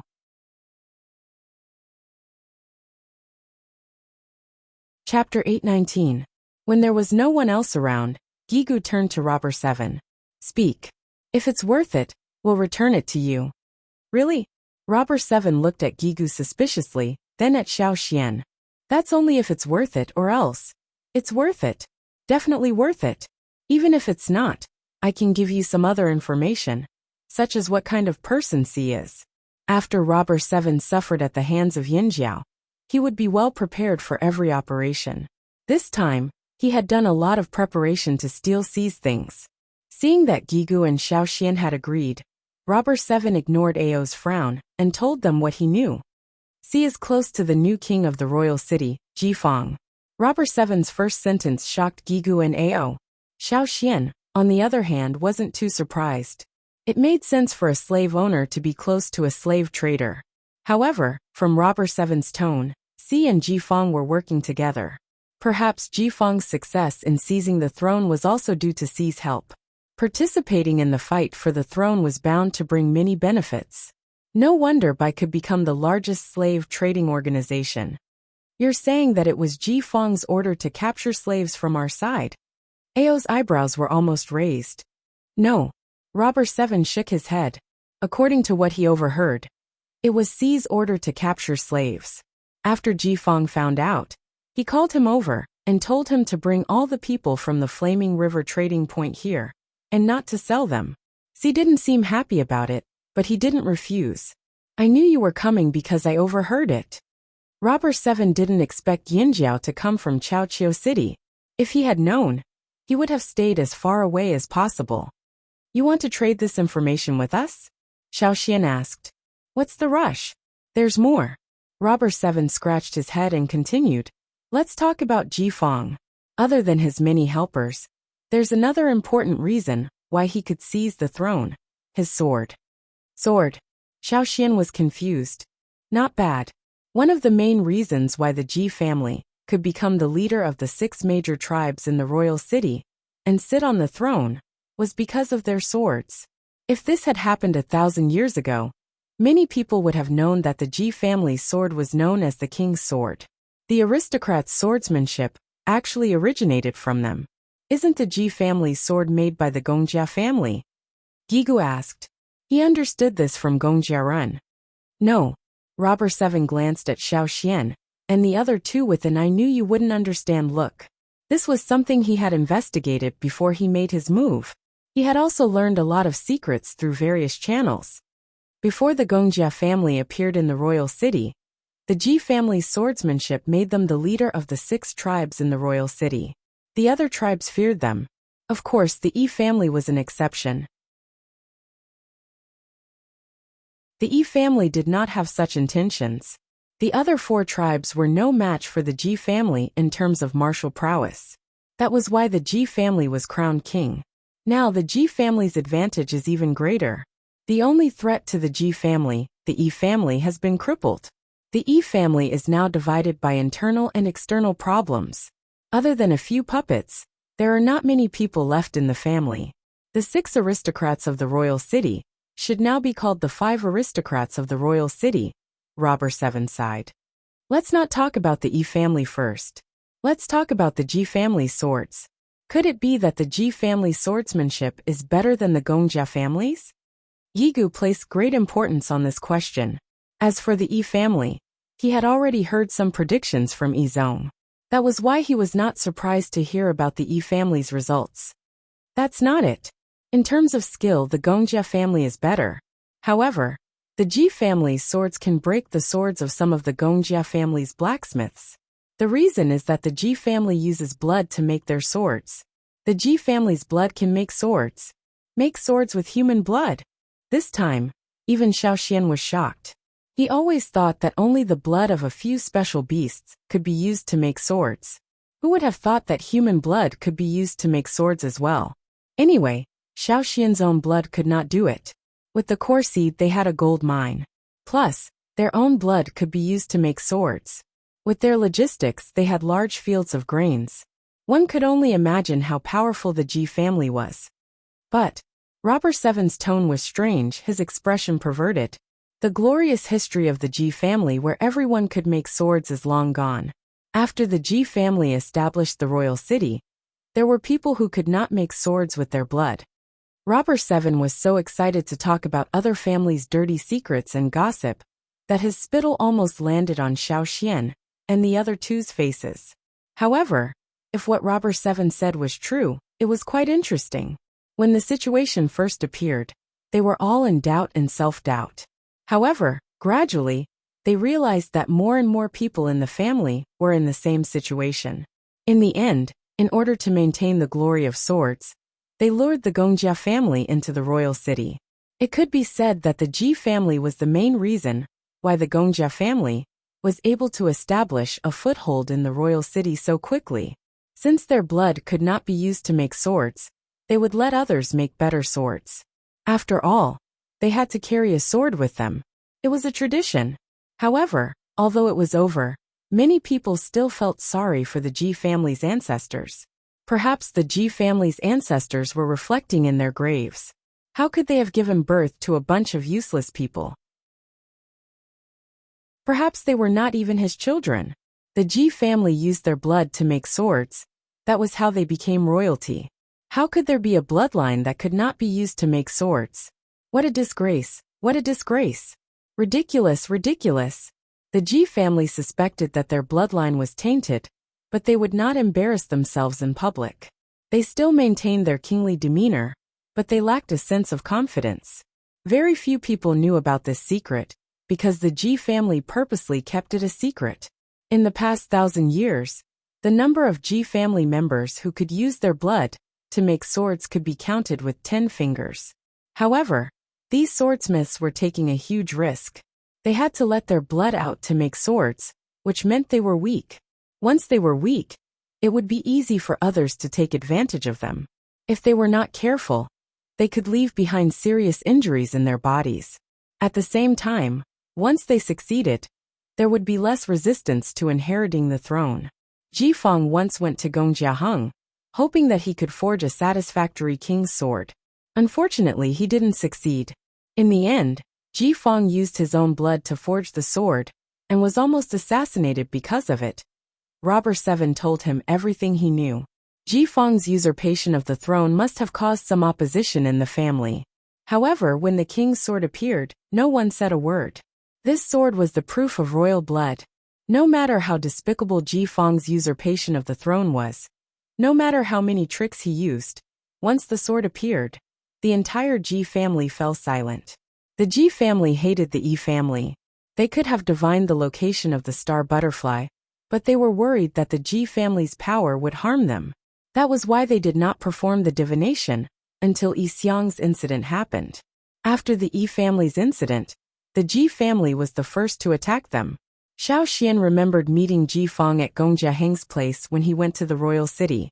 Ji Fang seemed to have gone there to ask for a sword but failed. Heng could not make a sword of Ji Fang's standard. According to Robber 7, Ji Fang must have started the sword not long after Xiao Xian left. He had to be careful when facing Ji Fang in the royal city. There must be something special about the king's sword. What about Si? Tell me about the leader of Bai Si. What kind of person is he? Asked Xiao Xian. Si. Robber 7's high spirits were dampened. Si to many people means death. No, it's worse than death. He's the leader of the slave traders. In his eyes, there are no nobles, no tribes, only the value of slaves. There is a term in the Bai organization called provincial people. No matter what this term means in other places, in the Bai organization, its meaning is to examine whether a person has the possibility of becoming a slave, and how much he or she is worth. It was like looking at meat on a chopping board with a critical eye. Si wears black and has a long cross staff.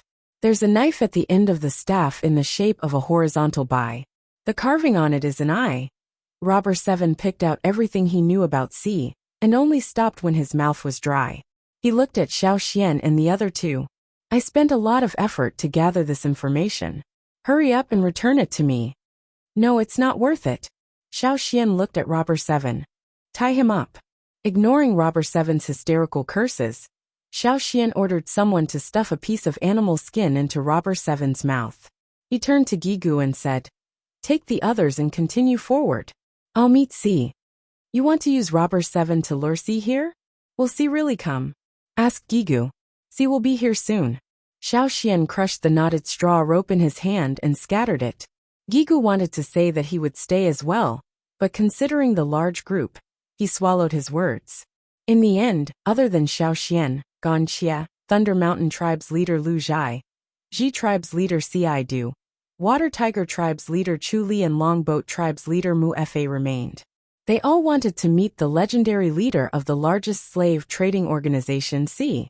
Robber 7's mouth was gagged, and he was trapped in a cocoon. Only his head was exposed.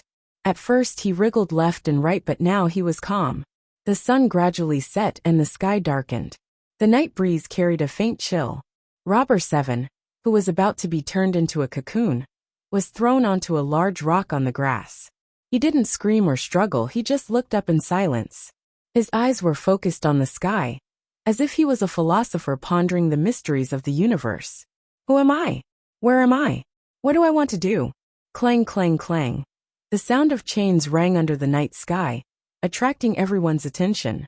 Xiao Xian sat on the rock and looked in the direction of the sound. In the distance a figure appeared. His black cloak fluttered in the wind. He held a long sickle-like object in his hand. He looked like a grim reaper walking out from the night.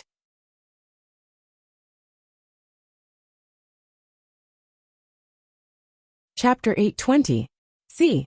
Even though Mu Fa had never met the legendary leader of the Bai organization C, he had heard of C's appearance from others. Ever since C became the leader of the slave organization, C's name had spread far and wide. Mu Fa had even heard that in some of the larger cities, many people used C's name to scare children, saying that disobedient children would be captured by C. Mu Fa had also heard from some slave traders that those words might not be lies. As for the scythe-like object in C's hand, it was actually a long handle with the word 10 on it. At the top of the handle was a sharp weapon in the shape of a beast's fang.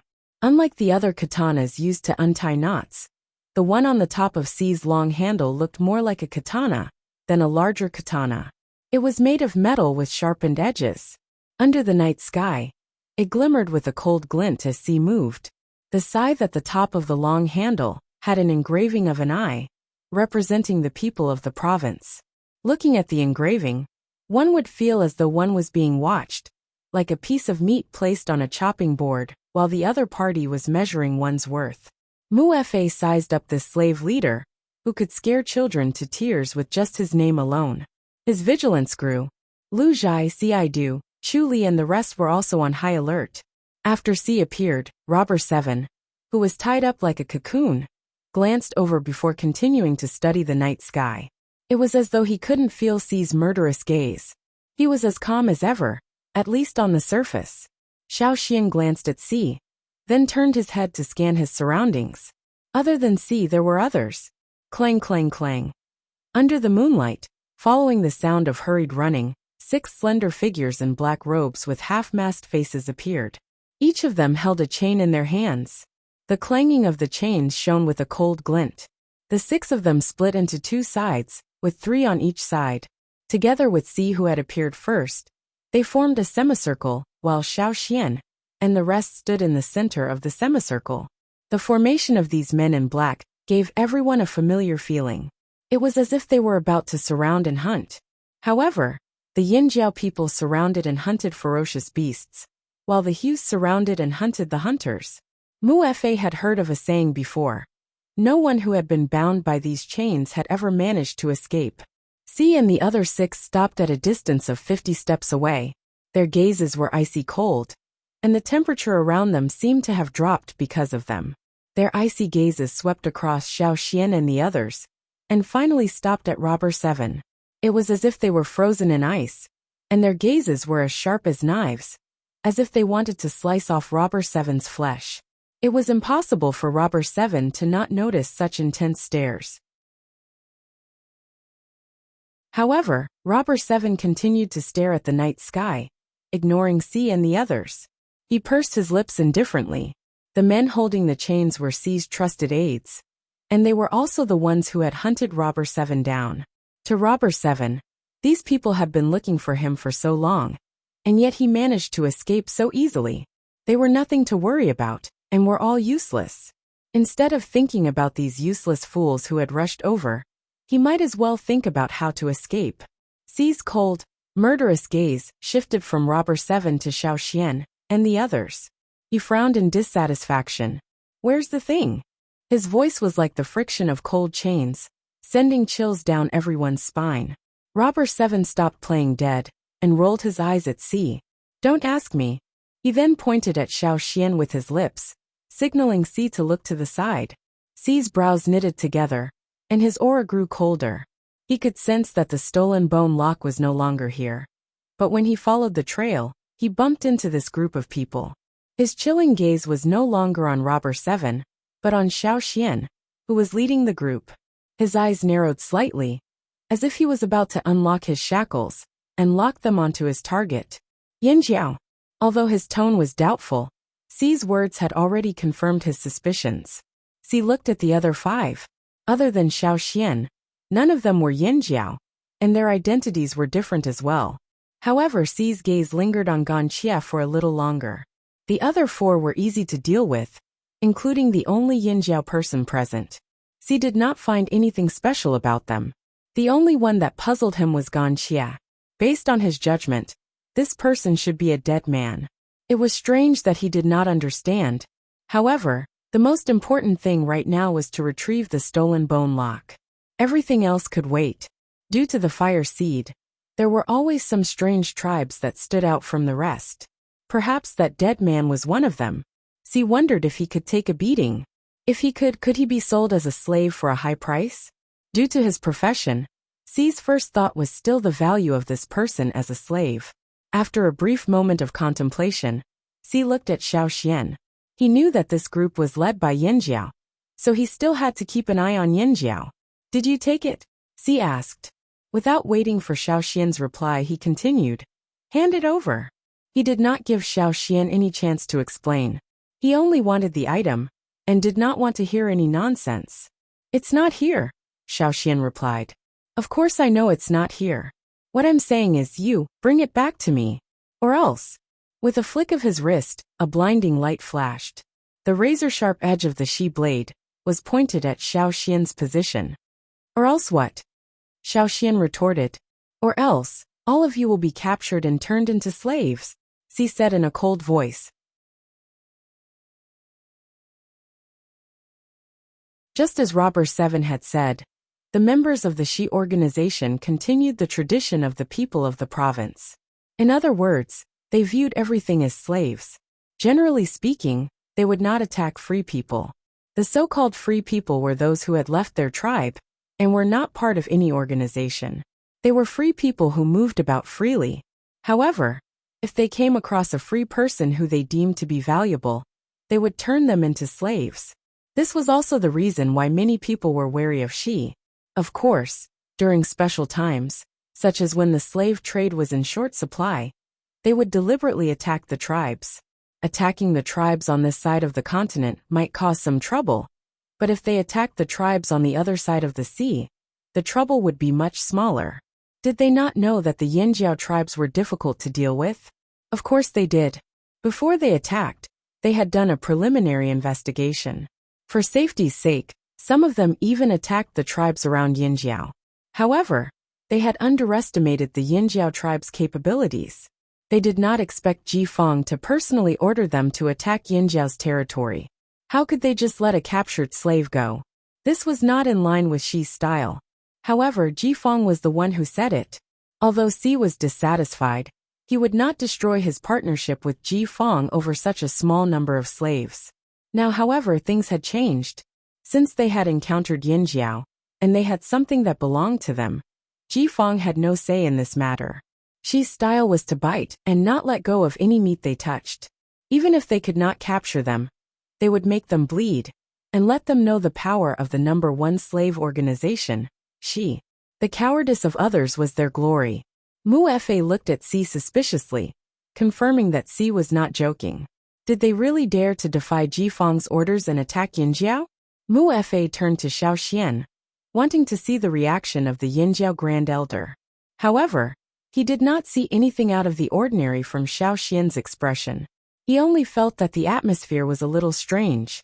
Capture me. Xiao Xian's tone was calm, as if he was just casually asking if the other party had eaten. There was not a hint of anger on his face. However, Robber 7, who was not far from Xiao Xian, shuddered violently. Then, Robber 7 became excited again, laughing maniacally in his heart. Ha ha ha ha. He said it. He really did say it. Just when Robber 7 thought he was the biggest thorn in Yinjiao's side, just when he thought his future was bleak, an idiot who could draw more hatred than him popped up out of nowhere. How could Robber 7 not be excited? Robber 7 knew that the tribesmen did not like the term slave. Back in the day, the few major tribes had fought a battle of wits and courage with the slave masters of the desert. Xi's words just now had drawn a lot of hatred. He looked at the few people beside him. They were burning with anger. Chu Li's fists were clenched so tightly that they cracked. Lu Zhai and Ci Du's faces were pulled long. Ganxia was still the same. He did not get angry. Instead, he was curiously sizing up Xi and the men in black with chains around him. Robber 7's mood began to brighten. After being captured by Yinjiao, he had said everything he needed to say. He even cooperated and acted as bait here. The reason he was so straightforward was not only because he was afraid of Xiao Xian, but also because he wanted to find an opportunity to slip away while Yin Jiao was negotiating with Si. After all, the Yin Jiao did not like the slave masters who captured tribesmen as slaves. However, he did not expect Si to be even crazier than he expected. Yes, in Robber Seven's opinion, anyone who dared to tell Xiao Xian to capture you as a slave was a lunatic. Robber Seven raised his head to look at the night sky. The stars were shining brightly tonight. It was a good time to get out of here.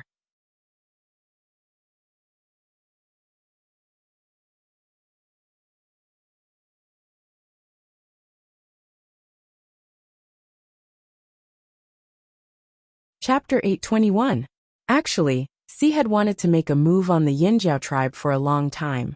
Back when the Yinjiao tribe was still deep in the forest, their presence was insignificant, and the Bai people rarely went deep into the forest to tangle with the other tribes. However, after the Yinjiao tribe's great migration, they made their presence known and attracted the attention of the Bai people. Other people might think that a powerful tribe was too troublesome to deal with, but the Bai people were different. In the eyes of the Bai people, the more powerful the tribe, the more powerful the people, the higher the value of the slaves. Their way of looking at people was to measure the value of goods. The people of the feather tribe would be proud of catching a bird with beautiful feathers, and would flaunt it. The Bai people would also flaunt when they sold a slave at a high price. Moreover, the higher the rank of the slave master, the higher the standards of the slave master. They would not be interested in normal people, but for a leader like Si, it was fine if they did not make a move, but once they did, it would have to be at the level of a tribe leader. However, Jifeng's warning made Si hesitate for a moment. He did not make a move immediately. Instead, he raised the arm that was not holding the Shi blade and pointed at Robber Seven, who was tied up like a cocoon. He said coldly, "Give him to me and I'll take his life." Having his chief's bone lock stolen was Si's greatest humiliation. Si could still track down the stolen bone lock through certain means. As for Robber Seven who stole the bone lock, of course he would not let him go. At the same time, Si also felt that if Robber Seven died, no one would be able to steal the bone lock from him again. He did not think that anyone had the ability to do so, not even the tribesmen in front of him. Therefore, Robber Seven must die. If he died, he would no longer be a threat, and no one would be able to make him feel this humiliation. Sensing the murderous aura, Robber Seven did not move, but Chu Li and the others were already nervous. They gulped and looked at Xiao Xian. Seeing that Xiao Xian did not move, they continued to remain silent. Robber Seven looked at Xiao Xian. He would be lying to himself if he said he was not afraid. He knew that Xiao Xian was in charge of this group of people. He also wanted to see what Xiao Xian would do, but he was more worried that Xiao Xian would kill him on the spot. Seeing that there was no response, Si glanced coldly at Xiao Xian and the others. "You're not handing it over?" As his voice trailed off, Si waved his arm and black shadows the size of fingernails shot out from his wide black sleeves. They flew into the bushes and headed straight for Xiao Xian and the others. So. The grass in the path of the black silhouettes that shot into the grass was cut in half. The cut grass flew up and sprayed out from the ground like countless raindrops.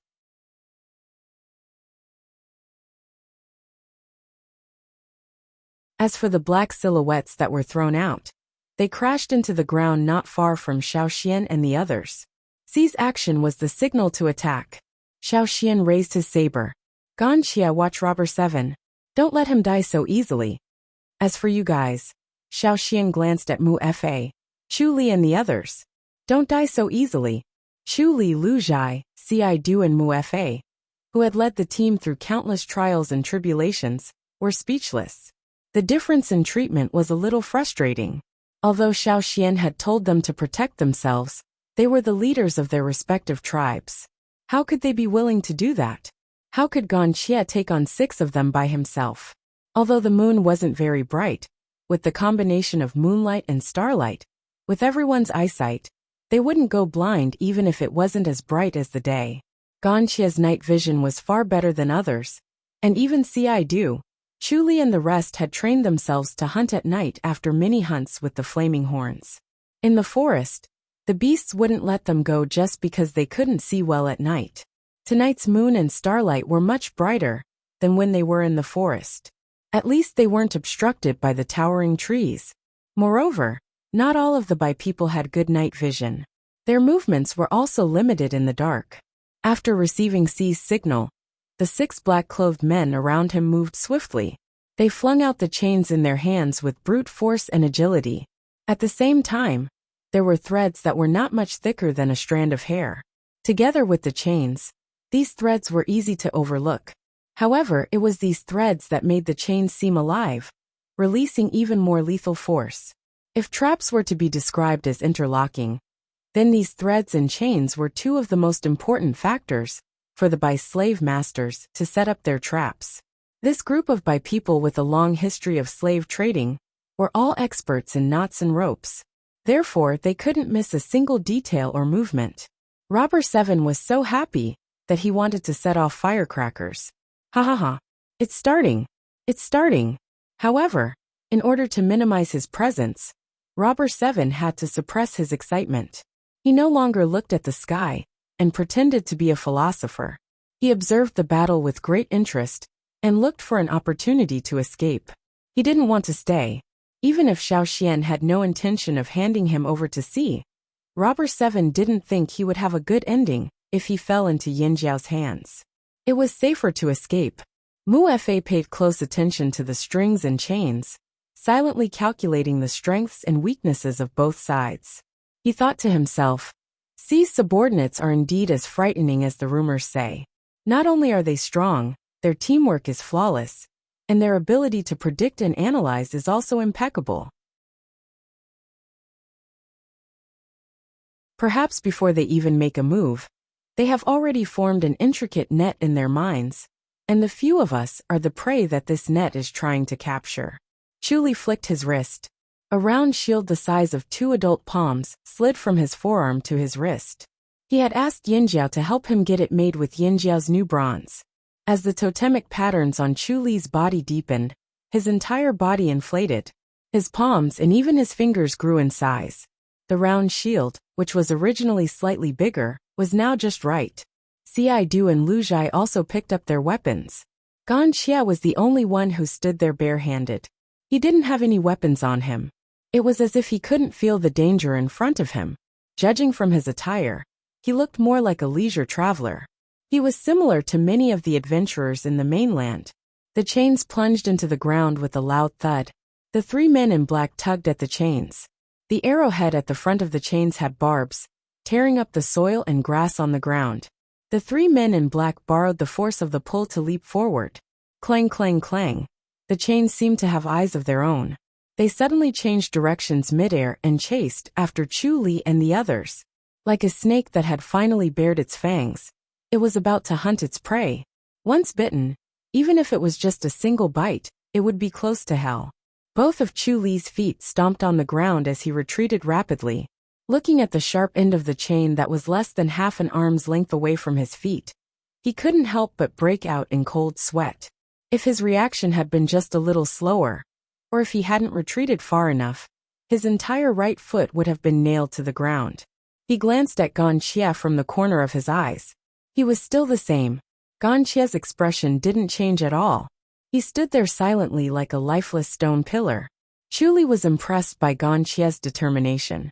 Under such circumstances, he could still maintain his stone-like calmness. Chu Li couldn't help but wonder if Gan Xia would still be able to maintain his composure after being struck by the chains. That wasn't right. The Yin Jiao people seemed to have told them that Gan Xia couldn't be killed. A chain escaped from the black-clothed man's hand. Like a long black snake under the night sky, it bared its poisonous fangs and went straight for Gan Xia, who was still standing there. To be exact, it was going for Robber 7, who was diagonally behind Gan Xia. When it came to other people, the Bai slave masters prioritized capturing them. If they couldn't capture them, they would kill them. Robber 7, on the other hand, was given the order to kill without mercy by sea. That was why they could slowly toy with Chu Li and Gan Xia. But when it came to Robber 7, they would kill him at the first opportunity. Without using any tools, Xia grabbed the chain that brushed past his scalp with his bare hands. The sharp spikes of the chain that was shooting towards Robber 7 stopped a step away from him. It was as if someone had grabbed it by the neck. The spikes at the front of the chain drooped down weakly.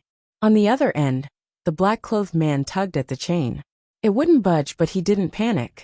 Due to the structure of the chain, it was normal for it to be caught. Not only was he not worried, he even had a mocking smile in his eyes. His other hand moved slightly. At the same time, the other black-clothed man's chain shot towards Xia like a snake. Xia raised his other hand to block the attack of the second chain. However, at the same time, the chain in his hand seemed to have come alive. It struggled and twisted in an S shape. Suddenly, it pulled apart and wrapped around Xia. Mu Fa noticed the situation at Xia's side. He wondered if he should go over and help. However, Xido, who was already heading over to help, suddenly retreated away from Xia, as if he was avoiding the plague. Not only Mu Fa, even the black-clothed man who was chasing after Xido was surprised. What did Xido see? When Xido noticed Xia's situation, his first reaction was to go over and help. After all, they were all on the same side. Moreover, Bai had one more person than them. If Xia lost his ability to fight, their side would be at a disadvantage. However, just as Xido was about to go over, he saw a flash of red in Xia's eyes. It was especially obvious in the darkness of the night. At that moment, Xido suddenly remembered that Xia was different from them. The leader of Yinjiao had once told them not to get close to Xia if they saw him in this state. Moreover, Xido had personally witnessed Xia killing fearsome beasts during a hunt. Even now, he still had a lingering fear towards Xia. Seeing Xido retreat, Chu Li and Lu Zhai seemed to have thought of something and stopped in their tracks. Robber 7, who was watching the battle with great interest, suddenly felt a chill run down his spine. He couldn't help but shiver. Xia, who was bound by the chain, didn't panic at all. Instead, the strange red glow in his eyes expanded, as if it was about to overflow with viscous blood. Crack, crack, crack. The sound of bones cracking could be heard. Finger bones that were half the length of an arm glowed with a metallic luster as they appeared in Xia's hand. They were like sharp swords that had been unsheathed. Under the moonlight, they flashed with a frightening cold light. A strange roar came from his throat. Sound waves shot out from his long fangs, exploding and spreading in all directions. It was extremely deafening. The chains around Xia's body creaked weakly, as if they were about to break in the next second. Sand-yellow flames emitted from Xia's body. Everything around him became cold and dry. The grass under his feet quickly lost its moisture, as if it was being baked by the high temperature. It went from fresh green to withered in less than a breath's time. Robber 7, who was closest to Xia, felt his face tighten as if it was about to crack. No amount of cold sweat could relieve it. The 6 men in black stopped abruptly as if their feet were nailed to the ground. Their arched eyebrows were raised as they looked at Xia in shock. Their pupils constricted at the sudden turn of events. They were dumbfounded by the scene in front of them. Which fucking tribe was this? Was this really a human? A half-beastman? No, not a half-beastman. They had captured so many half-beastmen as slaves, but they had never encountered a situation like this. This was not a half-beastman they were familiar with, nor was this a human they were more familiar with. Then what was this? A monster? It wasn't just the men in black who were stunned. Robber 7, who had been pretending to be calm, was also shocked. Every pore on his body was trembling from extreme uncertainty and suspicion. His heart was screaming for him to get away. Get away quickly. The atmosphere suddenly turned cold. Time seemed to have slowed down. Clouds floated in the night sky, covering the 2 incomplete moons. Even the stars were hiding away in fear, appearing dim. The night was even darker. No one moved. The 6 men in black were probably guessing and calculating Xia's threat level in their hearts. Robber 7 looked at the situation in front of him and broke out in cold sweat. Help!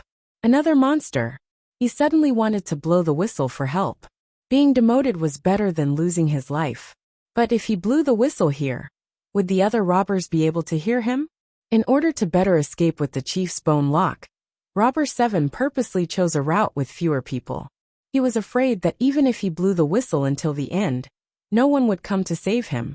At this moment, Robber 7 deeply understood one thing: you won't die if you don't seek death.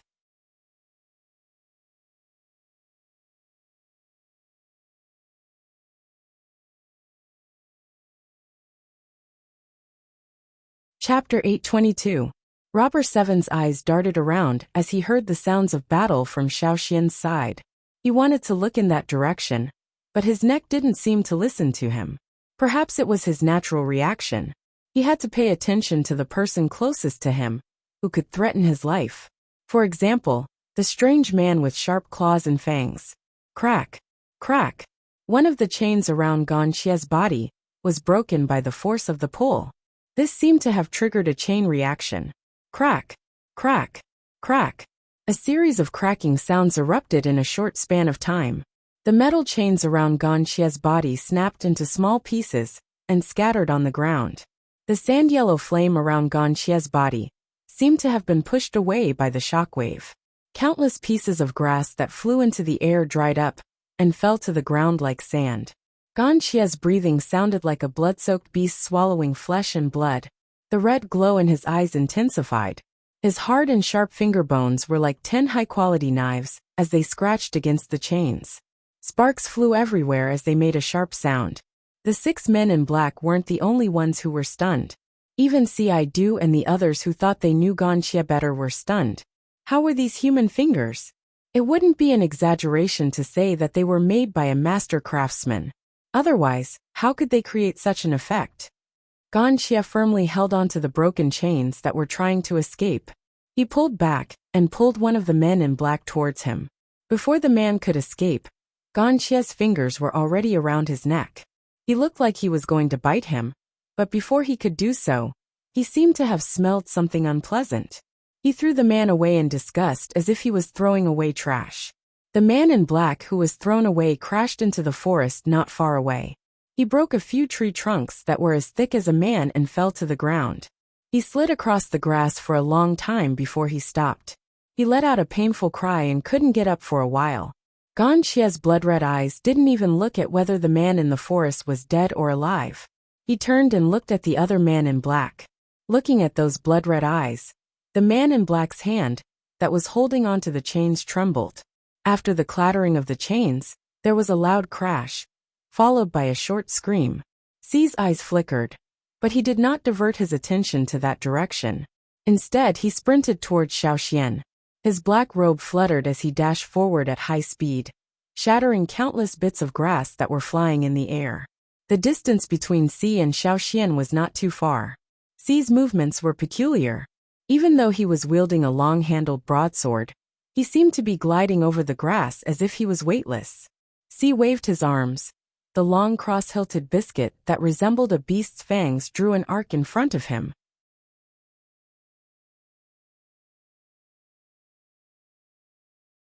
The sharp she blade seemed to condense a despairing aura of death, as if it wanted to cut off all life.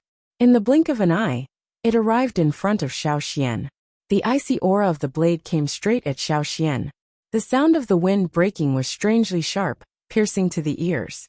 Xiaoxian did not try to hide. At a time like this, he had no intention of wasting time with his opponent. He did not want to test his opponent's strength step by step. Instead, he chose to use the Yinjiao style, direct, barbaric, violent, and the most effective way to attack. Highly active totemic power coursed through every part of his body. It was as if there were air bombs exploding on the surface of his body. His aura was violent and ferocious. Clang! The sound of metal clashing was endless. The sparks from the clash of blades were especially eye-catching in the dark night. Every time Xiaoxian took a step forward, the ground beneath his feet would sink with a thunderous rumble. The entire floor seemed to be trembling. The leaves blown by the wind, as well as the soil and grass that were thrown into the air by the tremors, were initially scattered like a drizzle. However, as the two sides clashed again and again, it quickly turned into a violent storm. The vibrant green that was torn apart, the withered yellow that was drained of moisture, and the brown soil that was stained with pebbles were all gloomy under the night sky. Along with the two men's movements, They were wantonly swept away and blown away. Xi's wide black robes were torn in many places. Every time he waved his hand, a hole would appear. Bam! Xiao Xian once again violently deflected the biscuit that came slashing at him.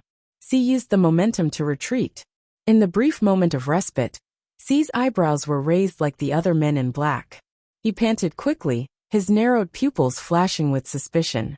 He no longer had the domineering aura that he had before the fight started. More and more, he felt an uncontrollable sense of danger. The strange man guarding Robber 7 was one of them, and the other was the Yinjiao man before him. If it was only a guess at the beginning, he was now completely certain of the man's identity. From the information he gathered, and from what he learned from Ji Fang, there was only one person who fit this man's identity: Yinjiao's grand elder Xiao Xian.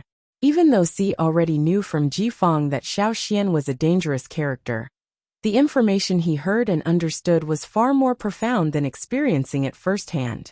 How could this tribesman be so strong? However, if that was all there was to it, then there was nothing to worry about. Under the continuous collision of their auras and strength, Xi felt that he had a rough grasp of Xiao Xian's strength. The moment they collided, Xi felt as if the bones in his entire arm were about to break. It was as if the one who collided with him was not a human, but a gigantic beast. The Yinjiao man, who was rumored to be as ferocious as a beast, was not to be underestimated. However, under such brute force he could still win with technique. A calculating glint flashed across Xi's eyes, but in the next moment, he felt the skin on his back tighten. Before he could think too much, he realized that Xiao Xian was ready to attack again. Xi's eyes flashed with ruthlessness. His chest and abdomen shrunk back as he retreated quickly to buy himself enough time. Then he paused abruptly, his right foot stomping on the ground. His body moved with a twist of his waist and knees. With a flip of his palm, the cross-handled she was tossed into the air. Then, he reached out with both hands to grab the cross-handled she and spun it. In an instant, the cross-handled she spun like the blades of a meat grinder. Before the flying leaves could even get close, they were already shattered by the she's blade aura. Based on Xiao Xian's previous attack power, even if he could hurt Xi, Xiao Xian himself would have suffered more serious injuries. No one was willing to charge into a meat grinder. Those who charged into the spinning, she would have been ground into minced meat. However, Xi's guess was wrong. Xiao Xian was even more ferocious than before. For a moment, Xi wondered if Xiao Xian, this tribesman, was an idiot. Xi thought his eyes must be playing tricks on him. He seemed to have seen a flash of white light under Xiao Xian's feet. It was fleeting and unclear, like a hazy fog that appeared and disappeared in an instant. Xiao Xian bent his knees slightly and lowered his body, like a beast ready to pounce on its prey in the forest. The next moment, he stomped his feet on the ground, flattening a large patch of grass that was above his knees. The entire patch of ground was lowered by a notch. Xiao Xian, on the other hand, was propelled by a powerful force. His body shot out like an arrow from a crossbow, bringing with it a strong gust of wind that could sweep a giant bear high into the air. His arm wielding the she's blade slashed out with the force of the impact. The air followed the movement of Xiao Xian's arm, setting off the sound of wind and thunder. The dirt and pebbles on the ground, the grass that was uprooted from the ground, and the flying sand from Ganxia's direction were all pushed to the sides by the surging air waves. It was as if there was a ferocious beast roaring madly inside, chasing them away. There was no dodging, no other tricks. Xiao Xian directly and rudely rushed over. With every step Xiao Xian took, the ground shook. As Xiao Xian ran, the entire area began to shake.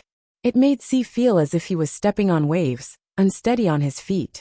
He did not know how to exert his strength. Under such an attack, he could not even execute 30% of his movement techniques. Xi's heart skipped a beat. Xiao Xian's momentum had exceeded his expectations. The moment he saw Xiao Xian's explosive attack, he knew that he might not be able to block this round of attacks. When a ferocious beast attacked its prey, anyone with a little bit of hunting experience would know how fast and powerful its charge was. Xiao Xian's charge was much stronger than those famous ferocious beasts in the forest. Feeling the power of the blade, C's heart raced uncontrollably. If there was enough light, one would be able to see that C's face was as pale as a sheet. Clang, clang, clang. Bam, bam. Two powerful forces collided. The entire floor felt like it was about to be lifted up. Chuli, Cidu and the rest felt an earthquake beneath their feet. The flying sparks converged into a glaring line of fire, breaking through the darkness. It was as if one's vision was being scorched. The power transmitted from the cross hilt to C's arms instantly spread throughout his body. His arms were numb. Tsk. Countless tears appeared on C's black robe. The torn fabric was swept high into the air before being shredded by the surging airflow. C was pushed back dozens of meters. His knees were already sunk into the ground. His hair, disheveled by the wind, stood up diagonally behind him. Before the cold sweat could form, it flew back along his forehead as soon as it appeared. The whirring sound of C's saber stopped. The saber in Xiao Xian's hand was like a steel bar stuck into a spinning fan blade, stopping its rotation. Bam! One of the horizontal bars of C's saber's cross hilt was cut off. The falling horizontal bar hit the ground with a dull thud. It was like a heavy blow to C's chest, making him want to spit out a mouthful of blood. Chu Li and the rest who had avoided the battle, due to their inability to hold on, looked at Gan Xia, who was still torturing C's saber. Then, they looked at Xiao Xian, who had chopped off the handle of the legendary C's saber, and fell silent. Forget it. All they had to do was protect themselves. They shouldn't add to the chaos. Although they didn't want to admit it, the reality was that Xiao Xian and Gan Xia were monsters on a different level from them. Suddenly, Cidu's gaze froze. He nudged Lu Zhai, who was beside him, with his elbow. Speak! Lu Zhai was watching the battle anxiously.